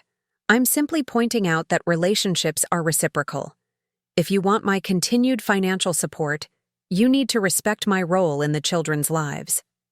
We've never disrespected your role, Phillip insisted, his voice taking on a wounded tone that made my skin crawl with its calculated insincerity. We've included you in the children's lives in appropriate ways that maintain the primacy of our nuclear family. Appropriate ways? I echoed. Like requiring formal requests 72 hours in advance? Like monitoring my conversations with them? Like canceling visits with no notice if something more important comes up? That's not inclusion, Phillip. That's controlled access. Olivia turned from the window, her face troubled. It's just structure, Mom. Phillip likes things organized. Structure is a schedule that works for everyone. This is control. I held her gaze, willing her to see the distinction. When was the last time you brought the children to my house without Phillip? When was the last time we had a normal grandmother-grandchildren outing without time limits and supervision? She didn't answer, which was answer enough. The modifications to the trust are effective immediately, I continued, gathering the papers Phillip had discarded. I've also revised my personal will, removing both of you as beneficiaries of several properties and investments while maintaining provisions for Emma and James Jr. through structures that will activate when they reach adulthood. Phillip's practiced composure cracked. You spiteful bitch. You think you can manipulate us with money? Threaten my business? Turn my wife against me? Phillip! Olivia gasped, shocked by his outburst. I remained calm, having anticipated this reaction. I'm not manipulating anyone. I'm being transparent about my decisions and their consequences, something sadly lacking in this family lately. He advanced toward me, his face contorted with rage. Get out of my house. You're not welcome here. Anymore. And you can forget about seeing the children at all now. That would be unwise, I said quietly. A complete termination of my relationship with my grandchildren would trigger several other provisions I haven't yet mentioned, including a formal audit of Richardson Capital that would be shared with all investors and regulatory authorities. His step faltered. You wouldn't dare. I would if forced to that extreme, but I'd prefer another solution. I turned to Olivia, who was watching our exchange with growing alarm. All I want is a normal, healthy relationship with my grandchildren without artificial restrictions. Is that really too much to ask? Before she could respond, Phillip cut in. Don't listen to her manipulation, Olivia. She's trying to drive a wedge between us because she can't stand that you have a life independent from her control. I sighed, recognizing the deflection tactic for what it was. Olivia, I've never tried to control your life. I've supported your choices even when I disagreed with them. I've funded your husband's business ventures when financial advisors urged against it. I've accepted the increasingly restrictive access to my grandchildren despite how painful it's been. But there comes a point where support becomes enabling, and we've reached that point. Olivia looked between us, confusion and distress evident in her expression. I don't understand why this has to be so adversarial. Can't we find a middle ground? That's exactly what I'm proposing, I responded gently. A middle ground where I have reasonable access to my grandchildren and you continue to receive financial support. The trust modifications aren't punitive, they're corrective. They're extortion, Phillip spat, and I won't stand for it. Olivia, your mother has made her position clear. Now we need to make ours equally clear.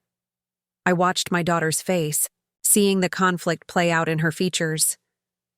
Part of her understood my perspective, recognized the imbalance that had developed.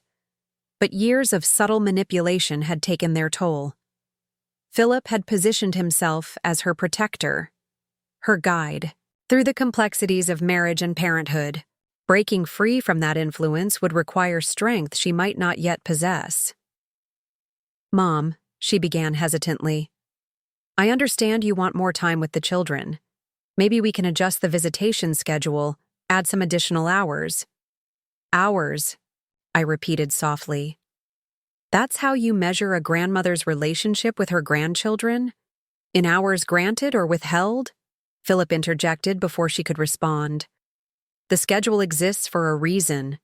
Children need consistency, not a grandmother who drops in whenever she pleases and undermines our parenting.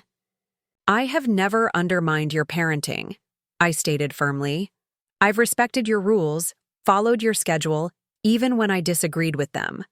All I'm asking for is reciprocal respect for my relationship with Emma and James Jr., which you're now trying to enforce through financial coercion, he countered, as opposed to the emotional coercion you've been employing, the gradual restriction of access, the subtle denigration of my role in their lives. I shook my head. You established the terms of this relationship, Phillip. I'm simply responding in kind. Olivia moved between us, her hands raised placatingly. Please, both of you, stop this. We're talking about the children as if they're bargaining chips. No, I corrected gently. We're talking about the children as people who deserve relationships with all the adults who love them, without those relationships being controlled by one person's insecurities. Phillip's face flushed again. Insecurities? You think this is about insecurities? This is about protecting my family from your constant intrusion, your judgments, your attempts to buy their affection with expensive gifts and outings. Is that what you tell yourself? I asked quietly. That my desire to spend time with my grandchildren, to share experiences with them, is about buying affection? Perhaps you're projecting your own motivations onto me. He turned to Olivia, his expression hardening. I've had enough of this. Your mother has made her position clear, and now we need to make ours equally clear. Either she respects our boundaries, or she doesn't see the children at all. That's not a feasible position anymore, I pointed out. The financial arrangements have changed. You need to adjust your expectations accordingly. Olivia looked stricken. Are you really making your relationship with the children contingent on money, Mom?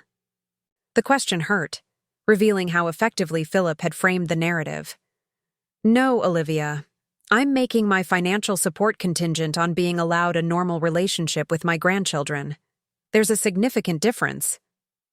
It sounds like the same thing to me, she said quietly. Then let me ask you this, I countered. If money weren't involved at all, if there were no trust funds, no investments in Richardson Capital, no financial support of any kind, would my access to Emma and James Jr. be any different than it is now?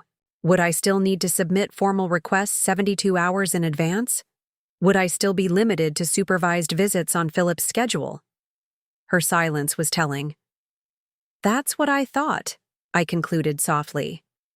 The money has always been part of this equation, Olivia. I'm just bringing it into the open instead of pretending otherwise. Philip checked his watch with exaggerated impatience. We've heard enough. Unless you're prepared to withdraw these ridiculous modifications and apologize for your accusations, I think this conversation is over. There will be no withdrawal and no apology, I stated firmly. The modifications stand, as do my observations about Richardson Capital's financial position. What happens next is up to you. What happens next, he said coldly, is that you leave our home and don't return until you've come to your senses. I gathered my portfolio, maintaining my composure despite the churning emotions beneath the surface.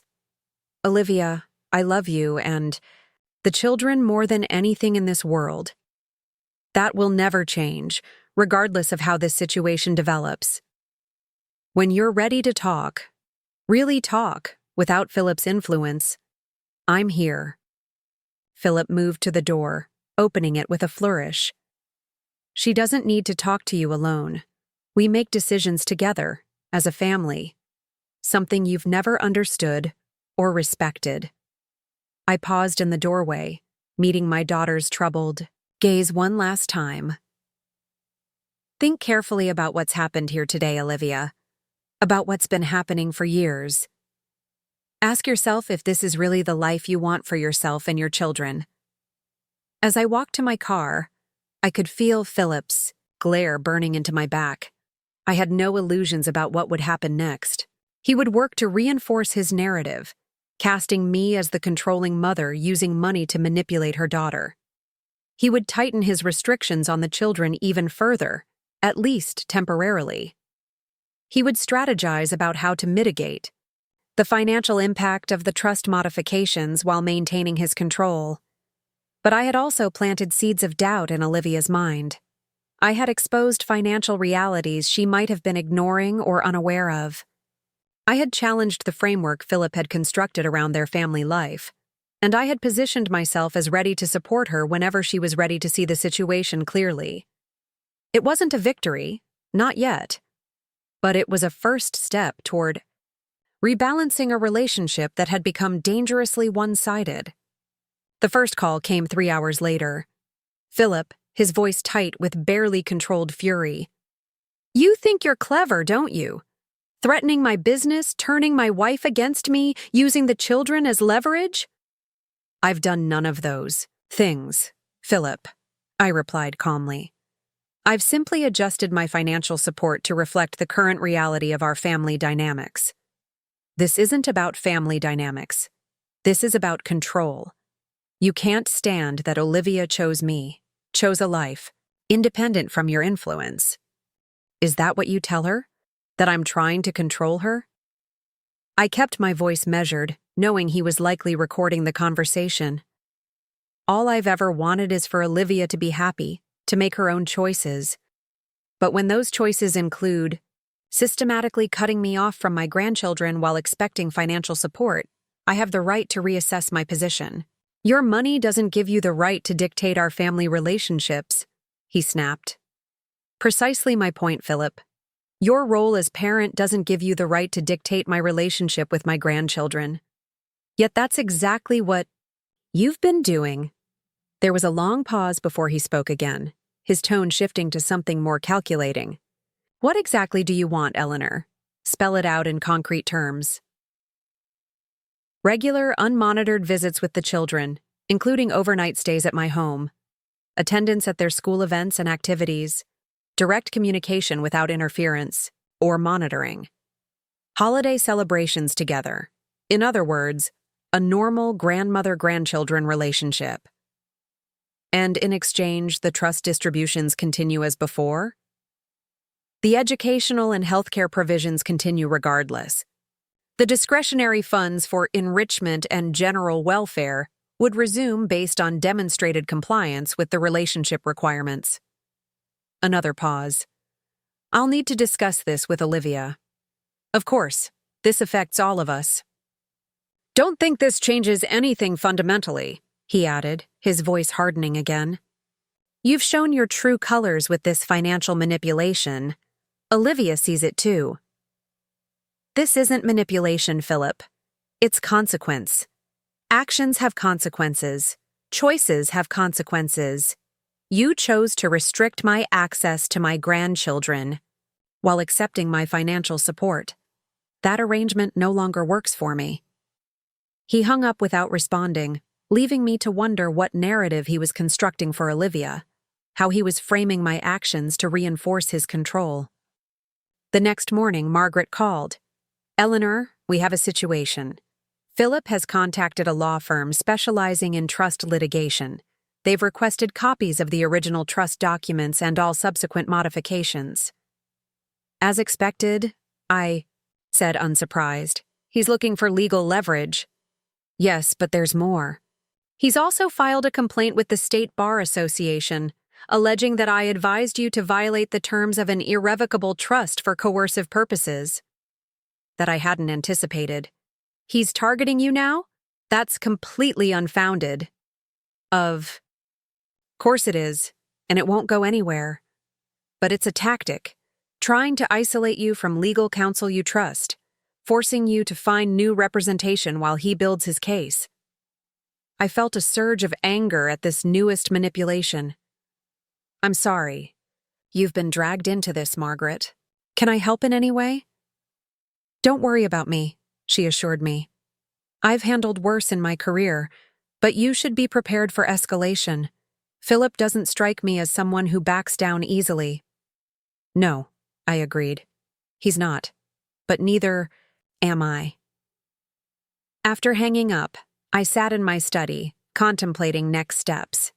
Phillip was marshaling his forces, preparing for legal battle. I'd anticipated this reaction, but had hoped Olivia might exert some moderating influence. Either she hadn't tried, or she hadn't succeeded. Either way, it suggested she wasn't yet ready to question the dynamics of her marriage. For now, I needed to focus on protecting my position and preparing for extended conflict. I contacted the private investigator again, authorizing a deeper dive into Richardson Capital's finances. I reached out to several other investors in the company, suggesting a meeting to discuss concerns about recent management decisions. I arranged for increased security at my home, not out of fear for my physical safety, but to create a record of any attempted intimidation. Most painfully, I accepted that I might not see Emma and James Jr. for some time. Phillip would use them as shields and weapons in this conflict, restricting access even further while blaming me for the separation. It was the cost of taking a stand, a price I paid with heavy heart but firm resolve. The chess game had begun, with moves and countermoves, strategies and feints. But unlike a real chess game, this wasn't about winning or losing. It was about creating space for truth to emerge, for balance to be restored, for relationships to heal on more equal footing. In the silence of my study, surrounded by photos of happier times, I whispered a promise to my grandchildren. This won't be forever.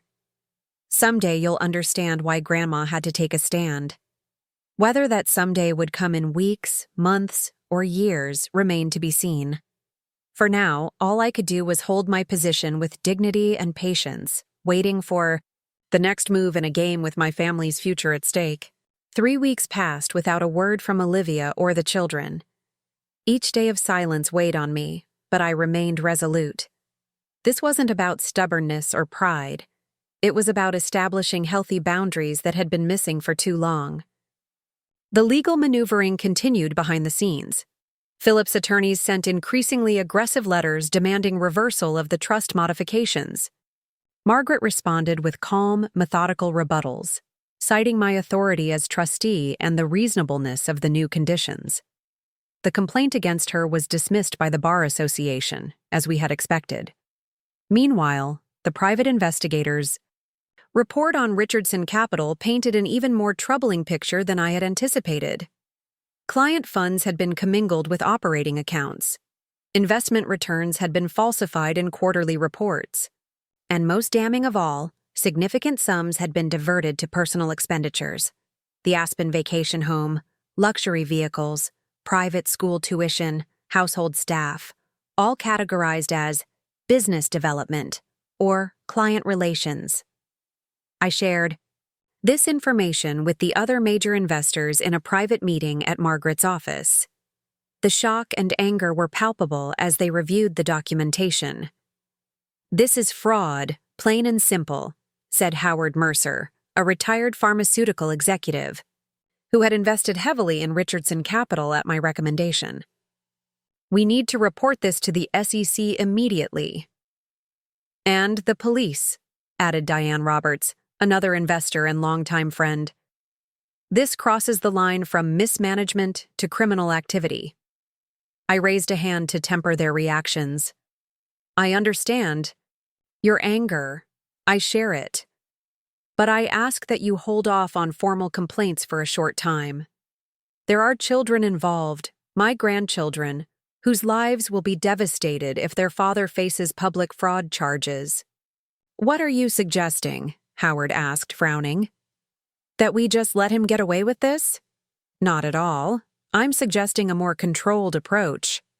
I outlined a strategy that would protect the investor's interests while giving Phillip a narrow path to avoid criminal prosecution if he cooperated fully.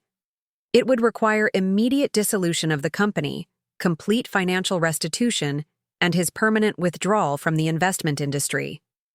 "That's remarkably generous," Diane observed skeptically. "Why would you offer him any path to avoid prosecution after what he's done?" I met her gaze steadily. "Because my priority is my daughter and grandchildren. They shouldn't suffer for his actions any more than absolutely necessary." After considerable discussion, the investors reluctantly agreed to my approach with a strict timeline. Phillip would have 1 week to accept the terms. If he refused, they would proceed with formal complaints to regulatory authorities and law enforcement. Armed with their agreement, I prepared to confront Phillip again, this time with leverage he couldn't ignore or manipulate away. But before I could implement this plan, my phone rang with an unexpected caller.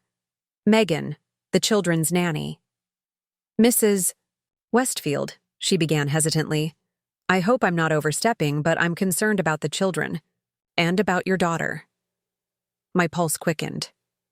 "What's happened?" "Nothing specific," she said, her voice lowered as if she feared being overheard. "But the atmosphere in the house has changed since your last visit. Mr. Richardson is constantly angry, monitoring everyone's movements, checking Mrs. Richardson's phone multiple times a day. The children keep asking for you, and he tells them you don't want to see them anymore." The cruelty of that lie struck me like a physical blow. "That's absolutely false. I've been prevented from seeing them." "I know," Megan assured me quickly. "That's why I'm calling. The children are confused and upset. Emma drew another picture of you yesterday, and Mr. Richardson tore it up in front of her. She cried for hours." My hands tightened around the phone. "Is Olivia aware of this behavior?" "She was there when it happened," Megan confirmed. She tried to comfort Emma afterward but didn't contradict him directly. "Mrs. Richardson seems different lately. Withdrawn, anxious. She flinches when he raises his voice, which is often." Alarm bells rang in my mind. The situation was deteriorating, faster than I'd anticipated. "Megan, I appreciate you taking this risk to call me. Are you concerned for their safety?" She hesitated. "Not physically, no. Mr. Richardson hasn't been violent. But emotionally, it's not a healthy environment right now, especially for the children." "Is there any way you could bring them to see me? Perhaps during an outing to the park near my home?"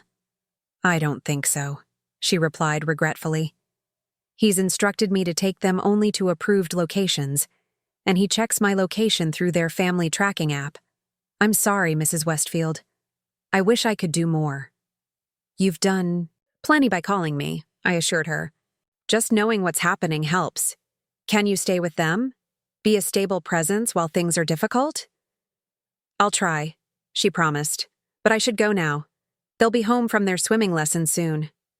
After hanging up, I sat motionless, absorbing the implications of Megan's call.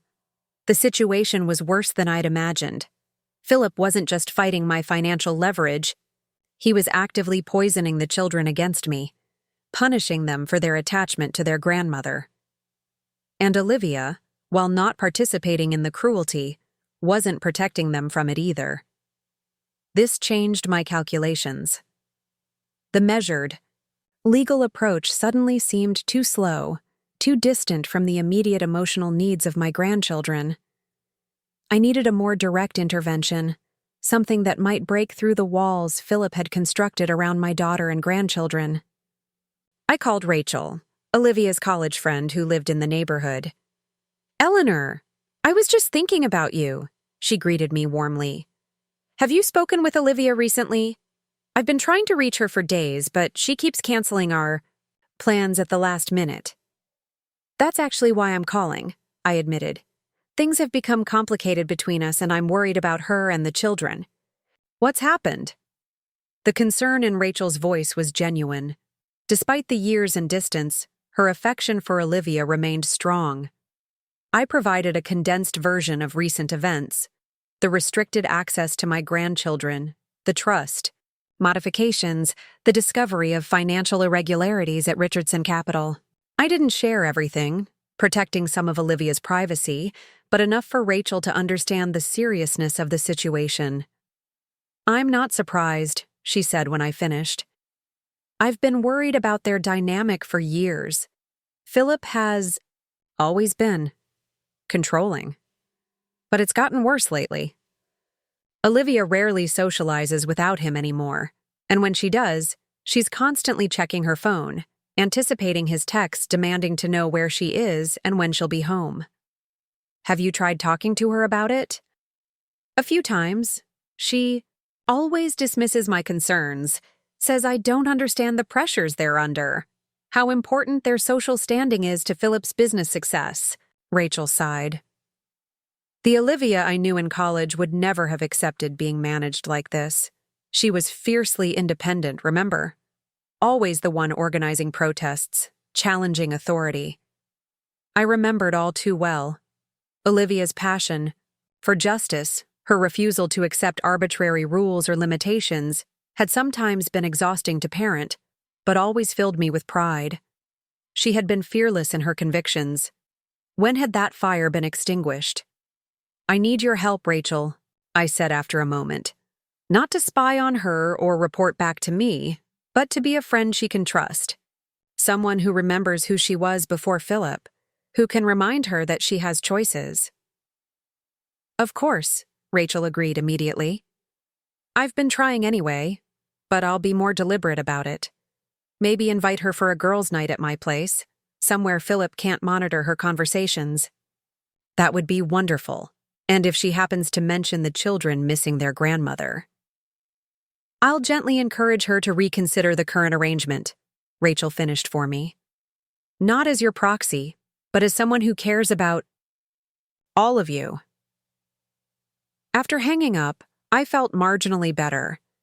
Having allies in this situation, Megan inside the household, Rachel in the neighborhood, provided small windows into the daily reality Olivia and the children were experiencing.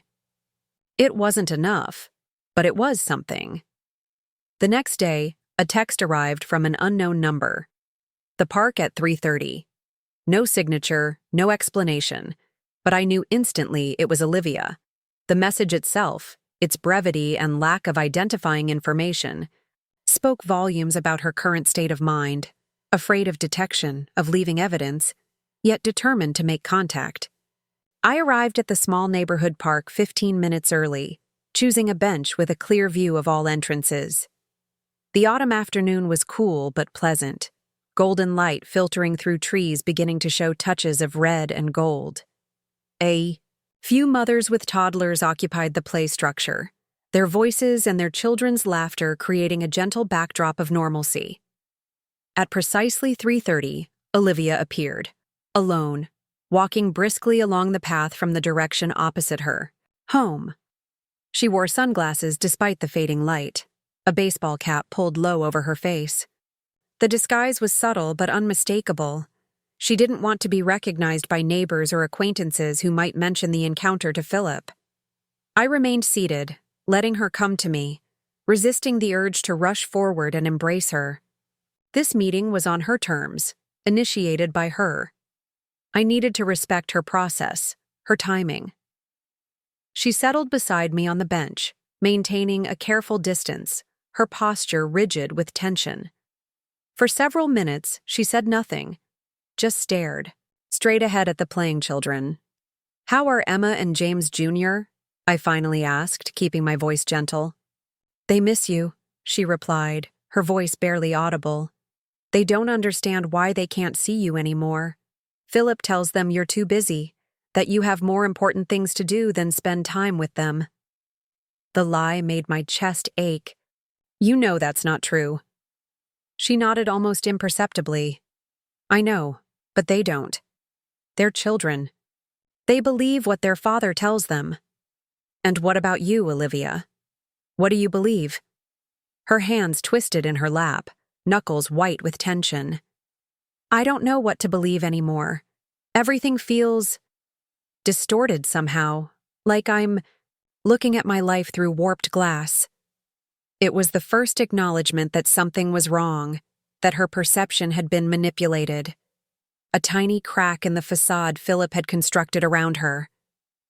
"The financial issues at Richardson Capital," she continued, still not looking at me. "Are they real, or just your way of pressuring us?" "They're real," I confirmed gently. "The company is failing, has been for some time. Client funds have been misappropriated. Your lifestyle, the vacations, the cars, the house renovations, none of it is supported by legitimate business income." She absorbed this in silence, her shoulders hunching slightly as if under an invisible weight. "He says you're exaggerating, that all investment firms have cash flow challenges, that you're using normal business fluctuations to control us." "I can show you the documentation," I offered. "Not my analysis, but the raw financial data. You have a business degree, Olivia. You'd see the discrepancies immediately." She shook her head quickly. "I can't. He checks everything I read, every website I visit. He'd know."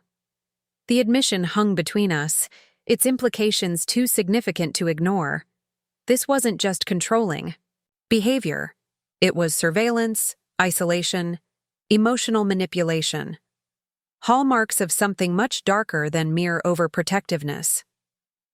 "Olivia," I said carefully, "what you're describing goes beyond normal marital dynamics. Checking your reading material, monitoring your movements, isolating you from family and friends. These are concerning behaviors." "He says he's protecting us," she whispered. "That people are jealous of our success, that they'll try to undermine us if we let them in too close." "People like me?" I asked softly. She didn't respond directly. "The trust modifications," she pivoted instead. "Were they necessary? Using the children's future as leverage?" "The trusts remain intact," I reminded her. "The children's future is secure. What changed were the conditions for current discretionary distributions. The extra funds beyond education and healthcare that have been supporting your lifestyle." "Our lifestyle," she echoed hollowly. "The houses, the cars, the private lessons, the designer wardrobes. None of it's real, is it? It's all built on fantasy, on other people's money."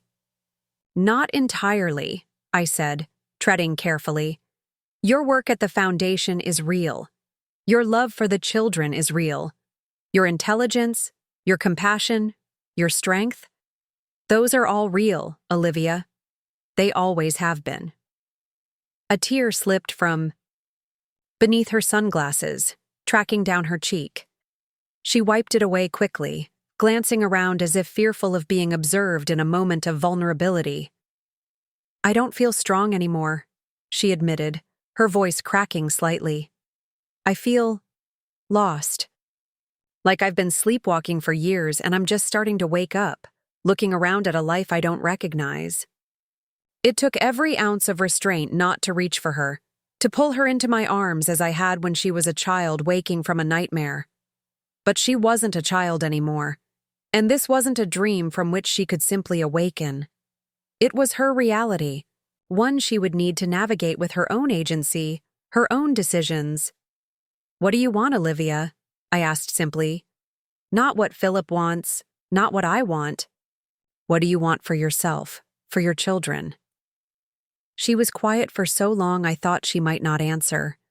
When she finally spoke, her voice was steady despite the tears now flowing freely beneath her sunglasses.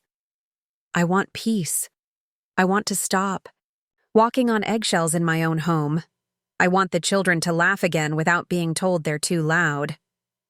I want to call my mother without permission, see my friends without interrogation afterward." She drew a shuddering breath. "I want to recognize myself in the mirror again." "Those are all possible," I said gently. "Not easy, perhaps, but possible.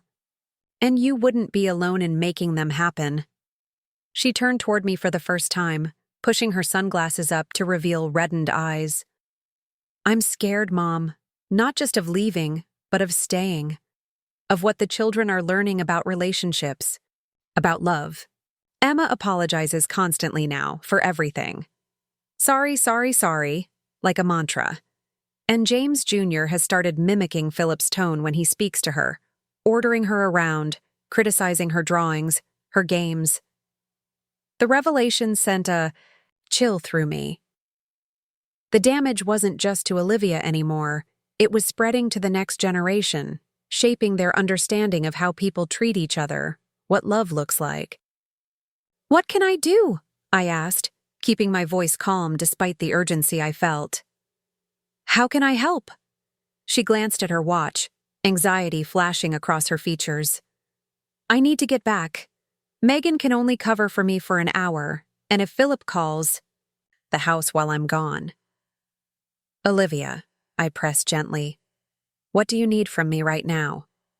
She hesitated, then reached into her pocket and pressed a small key into my palm. "Safe deposit box, First National, Downtown Branch. Box 427. There are documents inside. Financial records, emails I've secretly copied, notes I've been keeping. Things that might matter if anything happens." My blood ran cold at the implication. "Are you in danger? Are the children?" "Not physically," she assured me quickly. "Philip would never. He's not violent. But he's desperate. The business is collapsing around him. Investors are asking questions he can't answer. Your trust modifications cut off his access to funds he was counting on. He's cornered and he's lashing out in other ways." "Then let me help you leave," I urged. "Today, now, you and the children can come to my house.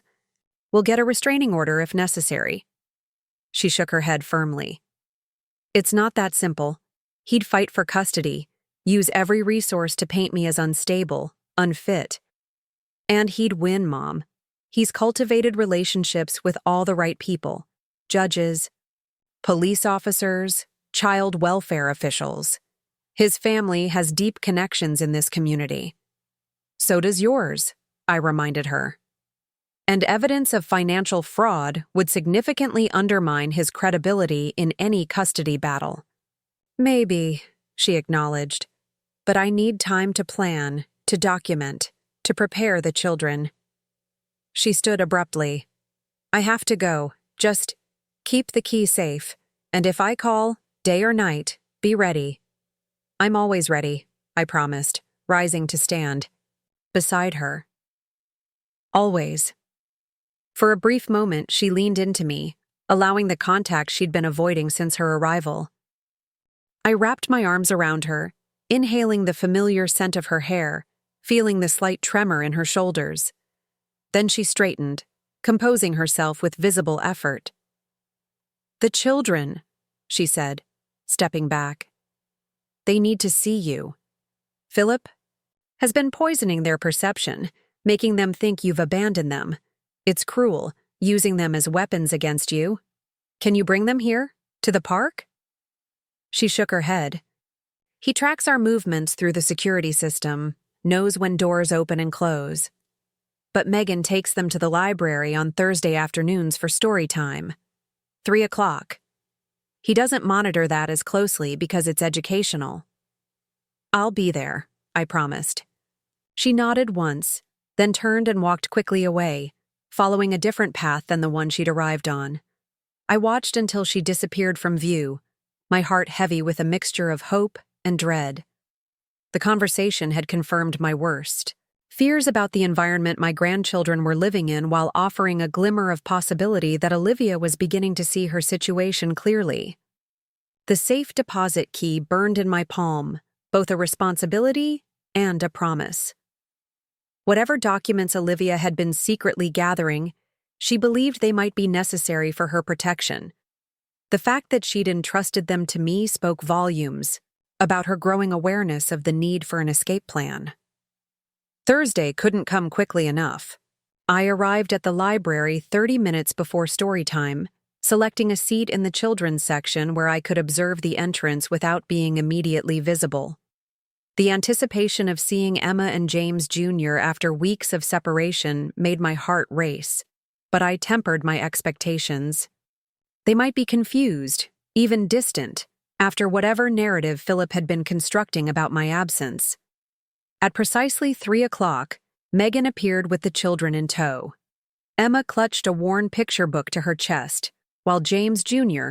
trailed slightly behind, kicking at invisible obstacles on the carpet. Neither of them noticed me immediately, focused on finding seats for the story session about to begin.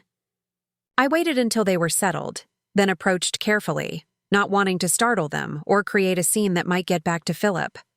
Megan spotted me first, offering a subtle nod of acknowledgement before bending to whisper something to Emma. The little girl's head whipped around, her eyes widening in disbelief, then pure joy. "Grandma!" she squealed, launching herself from her seat and racing toward me, picture book forgotten. I knelt to receive her embrace, tears stinging my eyes as her small arms wrapped tightly around my neck. "Hello, my darling," I whispered, against her hair. "I've missed you so much." James Jr. approached more cautiously, hanging back a few steps, his expression guarded. "Daddy said you didn't want to see us anymore," he said, his voice small but accusatory. "He said you were too busy with important things." My heart constricted at the confusion in his eyes, the hurt beneath his words. "That's not true, James," I said gently. "I've wanted to see you every single day. There's nothing more important to me than you and Emma." "Then why didn't you come?" he challenged, the stubborn set of his jaw so reminiscent of Olivia at the same age. "Sometimes grown-ups have disagreements that make it hard for them to see each other," I explained carefully, conscious of the public setting and the need to avoid directly contradicting Phillip. "But those disagreements have nothing to do with how much I love you. Nothing could ever change that." He considered this for a moment, head tilted thoughtfully. "Daddy and Mommy disagree a lot," he offered. "Daddy gets really mad and Mommy gets really quiet." The simple observation revealed volumes about the home environment. "Do those disagreements make them love you any less?" I asked. He shook his head firmly. "No. Mommy says love doesn't go away just because people are upset." "Your mother is absolutely right," I confirmed. "And my love for you and Emma hasn't gone anywhere. It's been right here all along, waiting for a chance to see you again." Something in my words or expression must have reassured him, because he suddenly stepped forward, wrapping his arms around my waist in a fierce hug. "I missed you, Grandma," he mumbled against my stomach. "Nobody tells stories like you do." The story session began, and we settled into chairs at the back of the room. Emma on my lap, James Jr. pressed against my side. They were both unusually clingy, as if afraid I might disappear if they didn't maintain physical contact. Megan sat nearby, dividing her attention between the storyteller and the entrance, clearly anxious about being discovered in this unauthorized reunion. When the story finished, The children immediately began updating me on their lives. Emma's piano lessons, James Jr.'s t-ball team, a loose tooth, a new friend at school. Their words tumbled over each other in their eagerness to bridge the gap of our separation. I drank in every detail, committing their expressions and gestures to memory, knowing this stolen time would need to sustain me until a more permanent solution could be found. All too soon, Megan glanced at her watch and shook her head apologetically. "We need to go," she murmured. "Mrs. Richardson expects us back by 4:30. The children's protests were immediate and heartfelt. "No, not yet," Emma pleaded, clinging to my neck. "We just found Grandma again." "You'll see me again soon," I promised, though I had no way of ensuring it. "And remember, even when we're apart, I'm thinking about you all the time." "Can we call you?" James Jr. asked hopefully. "On the phone?" I glanced at Megan, who gave a slight shake of her head. The household phones would be monitored, any calls to my number immediately detected. "For now, we'll have to be creative about staying in touch," I said carefully. "But I promise I'm working on a way for us to see each other regularly again." Reluctantly, they gathered their books and prepared to leave. As they stood to go, Emma suddenly remembered something, digging in her small backpack to retrieve a folded paper. "I made this for you," she whispered, pressing it into my hand. "Don't let Daddy see. He doesn't like when I draw pictures of you." The crayon drawing showed 4 figures holding hands: Emma, James Jr., Olivia, and me, standing in front of what appeared to be my house. Above them, written in her careful first-grade handwriting, "My family." "It's beautiful," I told her, carefully folding it and tucking it into my purse. "I'll keep it safe, I promise." As they walked away, Emma turned back repeatedly, waving until they disappeared around a bookshelf. I remained seated, emotions warring within me, joy at reconnecting with my grandchildren, rage at what was being done to them, determination to find a permanent solution to this untenable situation. That evening, I visited the safe deposit box Olivia had entrusted to me. Inside, I found exactly what she had described: financial records showing systematic misappropriation of client funds at Richardson Capital, copies of emails revealing Philip's increasing desperation as investors began asking questions, and a handwritten journal documenting instances of controlling behavior, emotional manipulation, and verbal abuse. The evidence was damning, not just for potential legal proceedings, but for Olivia herself. These documents represented her awakening, her gradual recognition of her situation. By collecting and preserving them, she had begun the process of reclaiming her agency, her perspective, her truth. I secured the documents in my home safe, then called Margaret to update her on the developments with Olivia and the children. We agreed that while the situation was evolving in a potentially positive direction, it remained volatile and unpredictable. "We need to be ready to move quickly if necessary," Margaret advised. "Have guest rooms prepared for Olivia and the children. Arrange for additional security at your home. Draft an emergency custody petition that can be filed immediately if they need to leave suddenly." "And the trust funds?" I asked. "The modifications remain in place for now. They provide leverage we may still need, as unfortunate as that is." I agreed, though the financial maneuvering felt increasingly secondary to the human concerns at the center of this conflict. Money had never been the real issue. It had simply been the tool Phillip used to maintain control, and the lever I had pulled to challenge it. The next morning, I received a text from Rachel. "Girls' night at my place tonight. Oh, says she can come." A small victory. An evening away from Philip's surveillance, in the company of an old friend who knew her before her identity had been subsumed into his. I replied with a quick thumbs-up emoji, not wanting to pressure Rachel with specific instructions. She understood the dynamics at play. She would create space for Olivia to speak freely, to remember who she had been and could be again. Later that day, another text arrived, this one from Olivia herself. Thank you for yesterday. The children haven't stopped talking about seeing you. It meant everything to them. To me, too. The message warmed me even as it highlighted the absurdity of our situation. A grandmother and grandchildren reduced to secret meetings. A mother thanking her own mother for a brief interaction with her children as if it were some extraordinary gift rather than a basic human connection. Anytime, anywhere, I replied simply. I'm here whenever you need me. The wheels were turning now, slowly but perceptibly. Olivia was beginning to see her situation clearly. The children had reconnected with me, their joy at our reunion contradicting whatever narrative Phillip had been constructing. Rachel was creating space for reflection and authentic conversation away from monitoring and control. It wasn't enough yet. The situation remained precarious, the outcome uncertain. But for the first time since this conflict began, I felt something like hope, not just for my relationship with my grandchildren, but for Olivia's journey back to herself, to the strong, independent woman who had somehow been lost within the carefully constructed confines of Philip's world. As I prepared for bed that night, I studied Emma's drawing again, the 4 figures holding hands, standing together as a family. Not a fantasy, I decided, but a vision. A future worth fighting for, worth enduring temporary separation and conflict to achieve. Her childish optimism, her instinctive understanding of what family should be, strengthened my resolve.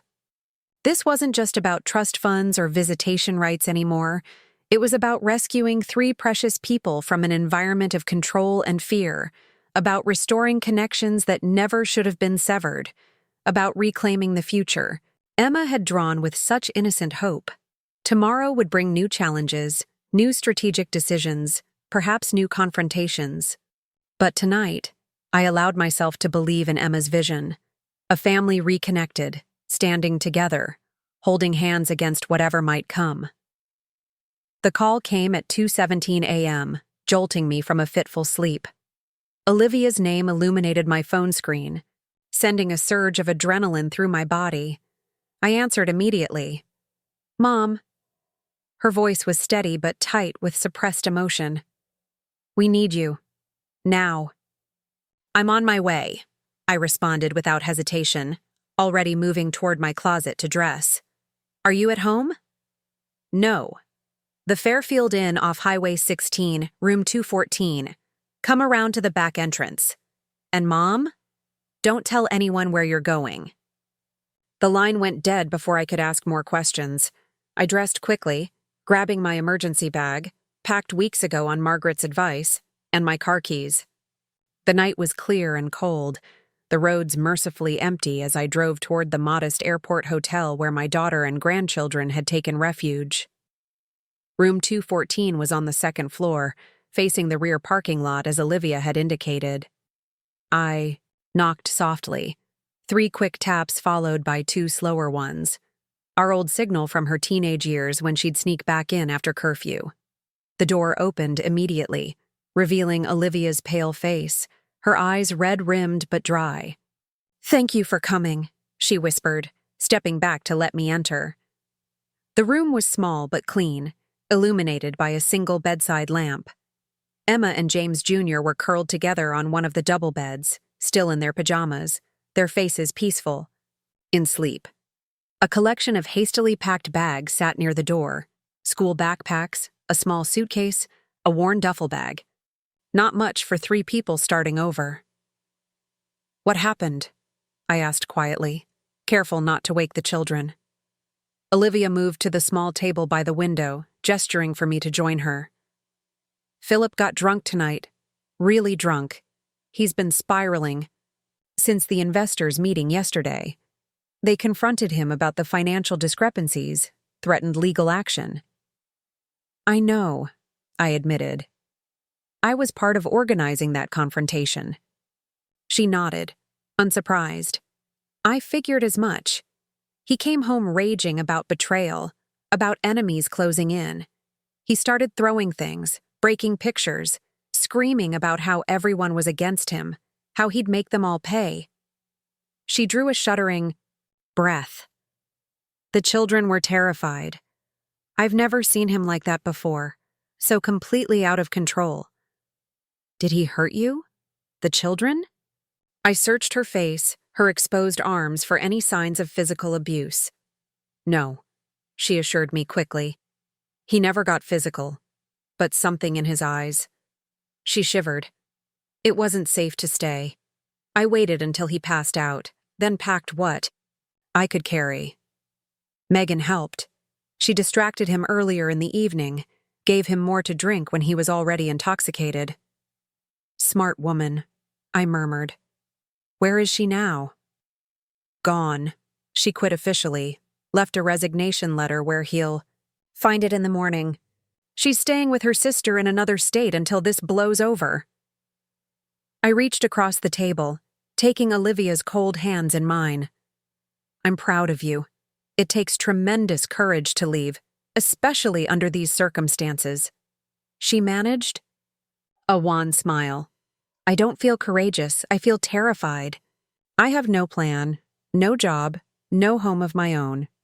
Just 2 confused children and a suitcase of wrinkled clothes.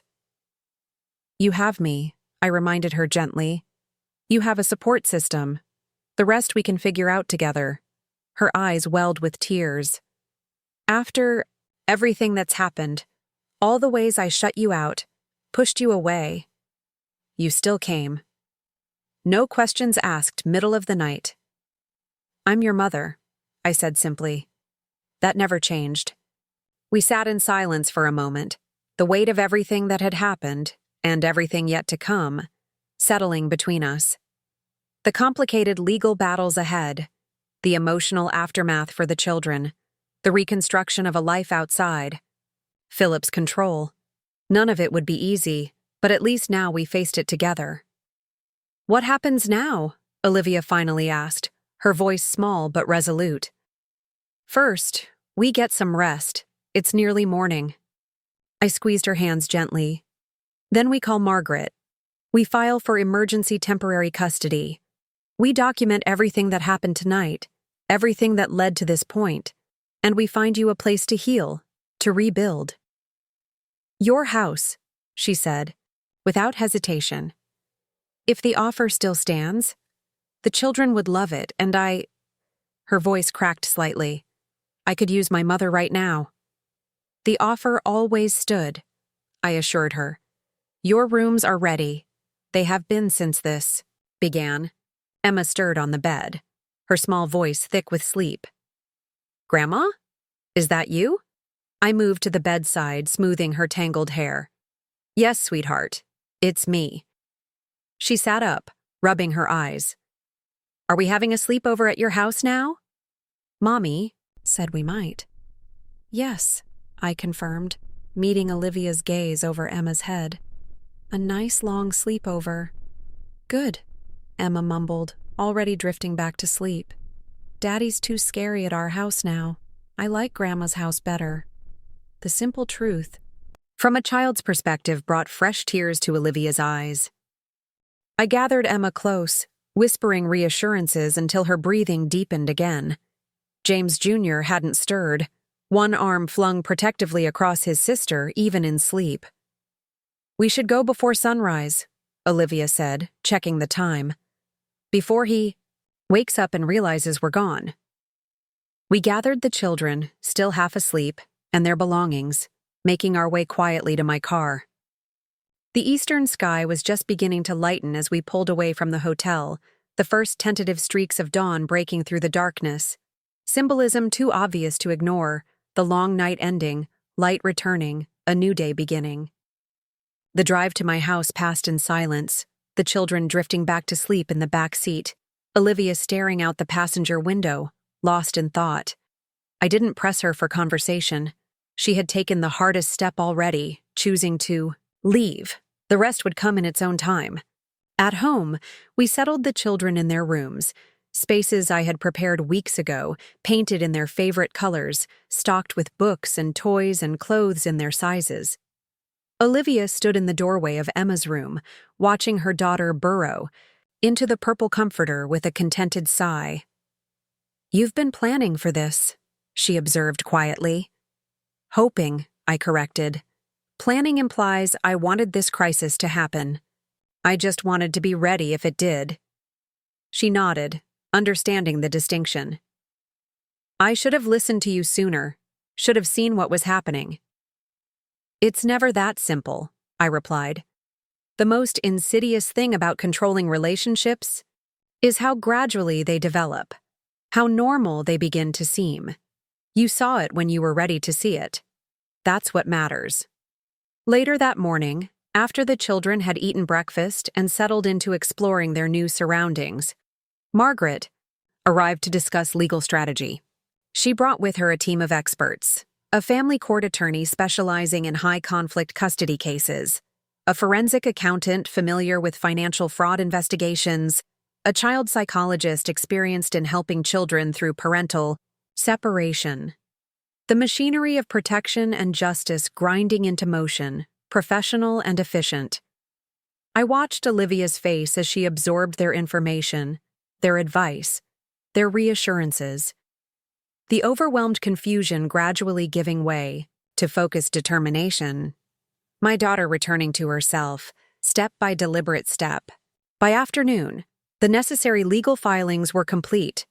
Emergency temporary custody order, restraining order against Phillip, freezing of accounts connected to Richardson Capital. Margaret's team moved with remarkable speed, leveraging the documentation Olivia had secretly gathered, the financial evidence my investigators had compiled, the testimony of Megan about the previous night's events. The judge granted the emergency orders, Margaret reported after a flurry of phone calls. Phillip has been served with the paperwork. He cannot legally approach you or the children, cannot access certain financial accounts, cannot enter this property.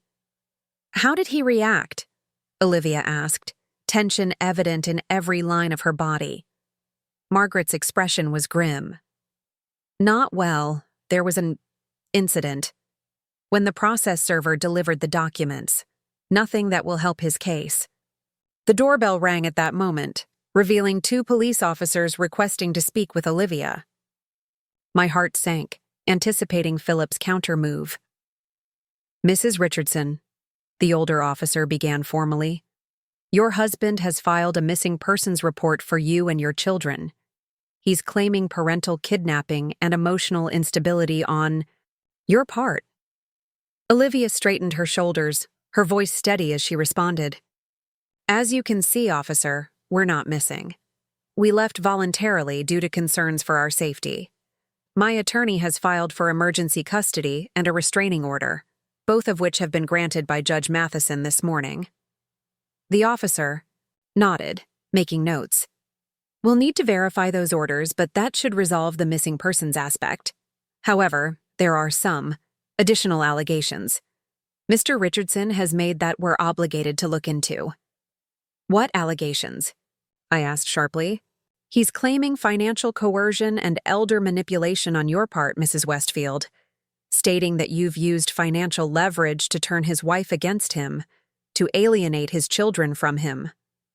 I nearly laughed at the absurdity, the transparent projection of his own tactics onto me. I believe the documented financial fraud at Richardson Capital will clarify who was manipulating whom, officer. Margaret stepped forward, her professional demeanor firmly in place. I'll be happy to provide copies of all relevant legal filings and supporting documentation. Judge Matheson reviewed everything thoroughly before granting the emergency orders. This morning, the officers accepted Margaret's business card, promising to follow up through official channels. As they left, Olivia sank onto the sofa, her brief surge of strength seemingly depleted. It's starting, she murmured. The counterattack. He'll say anything, do anything to regain control. And we'll be ready, I assured her, sitting beside her, with truth, with evidence, with the law on our side. The children, she worried. They shouldn't have to go through this, to hear these accusations, to be pulled between us. That's why we have Dr. Levine, I reminded her, referring to the child psychologist who had visited earlier. She'll help us navigate this with Emma, and James Jr., protect them as much as possible from the legal battles ahead. We were interrupted by Emma herself, bounding into the room with a drawing clutched in her hand. "Mommy! Grandma! Look what I made!" The picture showed our house, larger and more colorful than in reality, with 4 stick figures in the garden: Olivia, Emma, James Jr., and me. Above it, in careful letters, "Our happy place." "It's beautiful, sweetheart," Olivia said, pulling her daughter close. "Absolutely perfect." "Can we put it on the refrigerator?" Emma asked hopefully. "Daddy never let me put drawings on our refrigerator. He said it looked messy." "Of course we can," I assured her, leading her to the kitchen, where a collection of magnets awaited. "This refrigerator is made for displaying beautiful artwork." As I helped Emma arrange her drawing prominently on the refrigerator door, I caught sight of Olivia watching us from the doorway. A complex mixture of emotions crossing her face: grief for what had been lost, hope for what might still be recovered. The weeks that followed established new rhythms, new normals. The children enrolled in the local school, close enough to walk to with either Olivia or me accompanying them. They thrived in the more relaxed atmosphere, gradually shedding the anxious behaviors they'd developed in Philip's household. Emma's constant apologizing, James Jr.'s mimicry of his father's critical tone. Olivia began therapy, joined a support group for women leaving controlling relationships, reconnected with friends who had drifted away during her marriage. She started consulting part-time for a nonprofit organization, using her business skills in service of a cause she believed in rather than to maintain appearances or status. The legal proceedings continued, complex and often ugly. Philip alternated between vicious attacks, claiming parental alienation, financial manipulation, character assassination, and maudlin pleas for reconciliation, for keeping our family together. When those tactics failed to sway Olivia, he escalated to threatening to destroy her reputation, to bankrupt her through endless litigation, to ensure she ended up with nothing and no one. Through it all, the trust fund modifications remained in place, providing financial security for the children while legal battles raged around them. The irony wasn't lost on any of us. The very mechanism Philip had decried as manipulation had become a crucial safety net, allowing Olivia to leave without financial destitution. 6 months after that middle-of-the-night phone call, we gathered in my garden to celebrate Emma's 7th birthday. The weather was perfect, warm sunshine filtering through the old maple trees, flowers blooming in carefully tended beds. Friends from the children's new school ran across the lawn, their laughter a healing counterpoint to the tension of ongoing legal proceedings. Olivia stood beside me, watching the celebration with a smile that reached her eyes, a rare occurrence. In the early days after leaving, but increasingly common now. "Remember Emma's last birthday?" she asked quietly. "The elaborate party Philip insisted on, all those business associates' children she barely knew, the photographer documenting every moment for social media?" I nodded, recalling how stiff and uncomfortable Emma had looked in the formal party, dress Philip had selected, how she'd been reprimanded for getting frosting on her sleeve, how the entire event had seemed designed to impress adults rather than delight a child. "Look at her now," Olivia continued, gesturing toward Emma as she raced across the grass, pigtails flying, face alight with unrestrained joy. "This is childhood. This is what she deserved all along." "What you all deserved," I added gently. She leaned against me briefly, a moment of physical acknowledgement of all we'd been through together. "The court date is next week. Final custody determination." "Margaret says the evidence is overwhelming in your favor," I reminded her. "The financial fraud alone would disqualify him from primary custody, not to mention the documented instances of emotional manipulation and control." "I know. Logically, I know that." She sighed. "But there's still this voice in my head, his voice, telling me I'll fail, that I'm nothing without him, that no judge will believe me over him." That voice will fade, I promised. With time, with distance, with each victory that proves it wrong. She nodded, squaring her shoulders in that now familiar gesture of gathering strength. I need to focus on today, on Emma's birthday, on joy. Yes, I agreed simply. That's exactly what you need to do. The custody hearing unfolded much as Margaret had predicted. Philip arrived impeccably dressed, portraying the successful, concerned father devastated by his wife's instability and her mother's interference. But the evidence told a different story. Financial records showing systematic fraud, testimony from Megan about the controlling household environment, documentation from the children's therapist about their improved emotional well-being since leaving. When the judge granted primary physical custody to Olivia, with Philip receiving limited supervised visitation, the relief in the courtroom was palpable. It wasn't the end of their legal entanglements. The financial fraud cases were still pending, property division still under negotiation, but it was a definitive statement about the children's best interests. Outside the courthouse, Olivia stood in the sunshine, face tilted upward, breathing deeply as if tasting freedom for the first time. It's really over, isn't it? At least this part. This part, I confirmed. There will be other challenges, other decisions. But the foundation is secure now. You and the children are safe, together, supported. She turned to me, eyes clear and direct in a way they hadn't been for years. I couldn't have done this without you, Mom. Not just the legal help or the financial security, though those were crucial. But the belief that I deserved better, that the children deserved better. You never stopped believing that, even when I couldn't see it myself. That's what mothers do, I said simply. We hold the truth for our children until they're ready to hold it for themselves. The trust fund modifications remained in place for another year, gradually adjusting as our family situation stabilized. The conditions evolved from emergency, measures ensuring grandmother-grandchild contact, to more standard provisions supporting the children's education and well-being. Philip eventually pled guilty to reduced charges of financial mismanagement, avoiding prison time but accepting permanent restrictions on his ability to work in financial services. The supervised visitation continued, gradually becoming less fraught as he accepted, however reluctantly, that his control over Olivia and the children had ended. 2 years after that middle-of-the-night escape, Olivia purchased her own home, a modest but charming cottage within walking distance of mine. The children divided their time between both houses, moving freely between them, secure in the knowledge that both spaces welcomed them unconditionally. "Are you sure you want to be so close to your mother?" Rachel teased during the housewarming party. "Most adults try to establish some distance." Olivia laughed, a genuine sound that had become wonderfully common.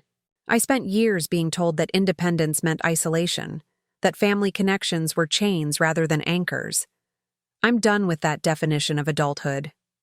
Later that evening, after the guests had departed and the children were in bed, Olivia and I sat on her new porch swing, watching fireflies illuminate the summer darkness. "I've been thinking about the trust funds," she said after a comfortable silence. "About how you use them." I turned to her, curious about where this reflection was leading. "Yes?"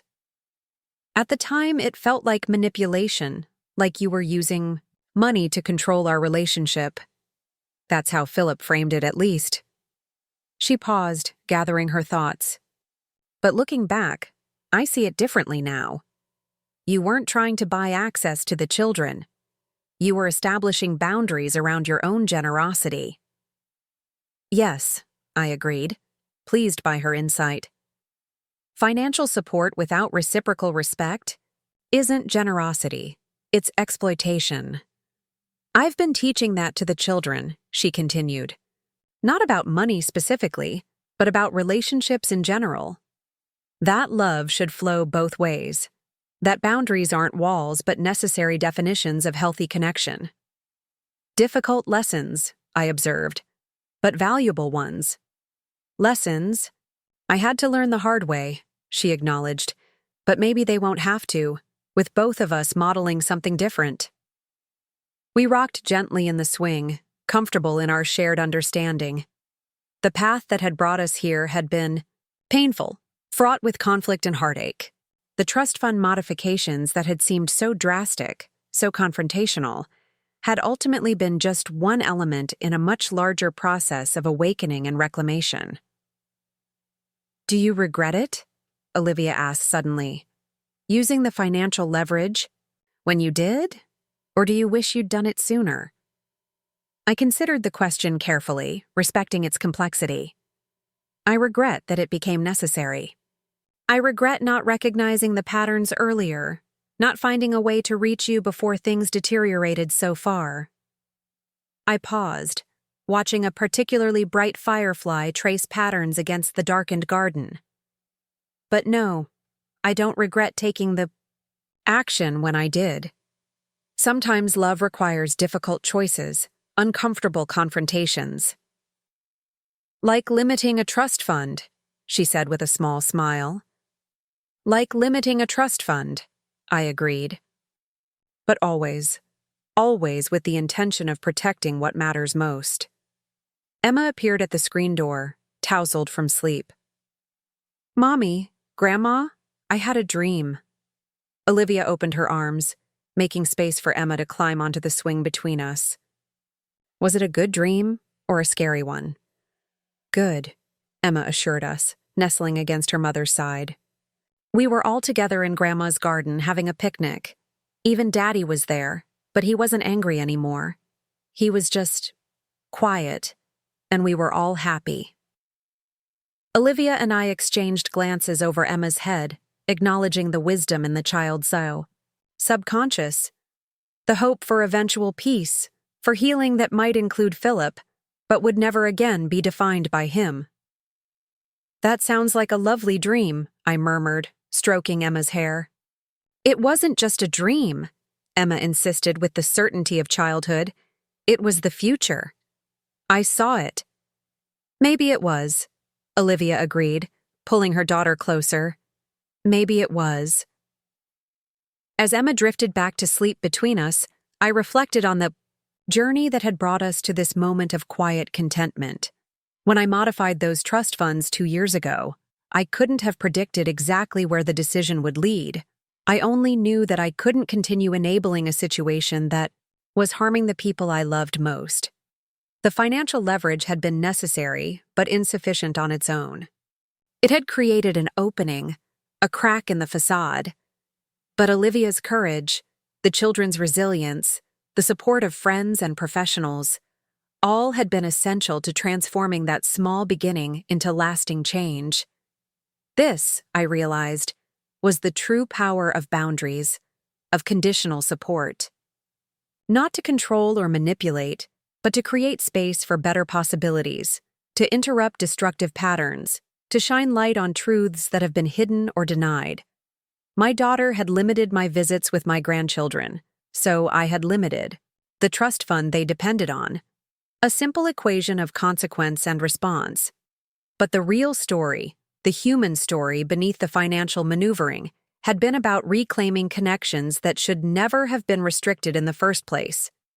A grandmother's love for her grandchildren, a mother's bond with her daughter, a woman's relationship with her authentic self. As the fireflies continued their luminous dance through the summer night, I offered a silent prayer of gratitude for second chances, for hard-won wisdom, for the courage to draw lines when necessary, and the grace to welcome healing when it finally arrives. Some boundaries are made to be enforced, others exist only to be transcended by love. Up next, you've got 2 more standout stories right on your screen. If this one hit the mark, you won't want to pass these up. Just click and check them out.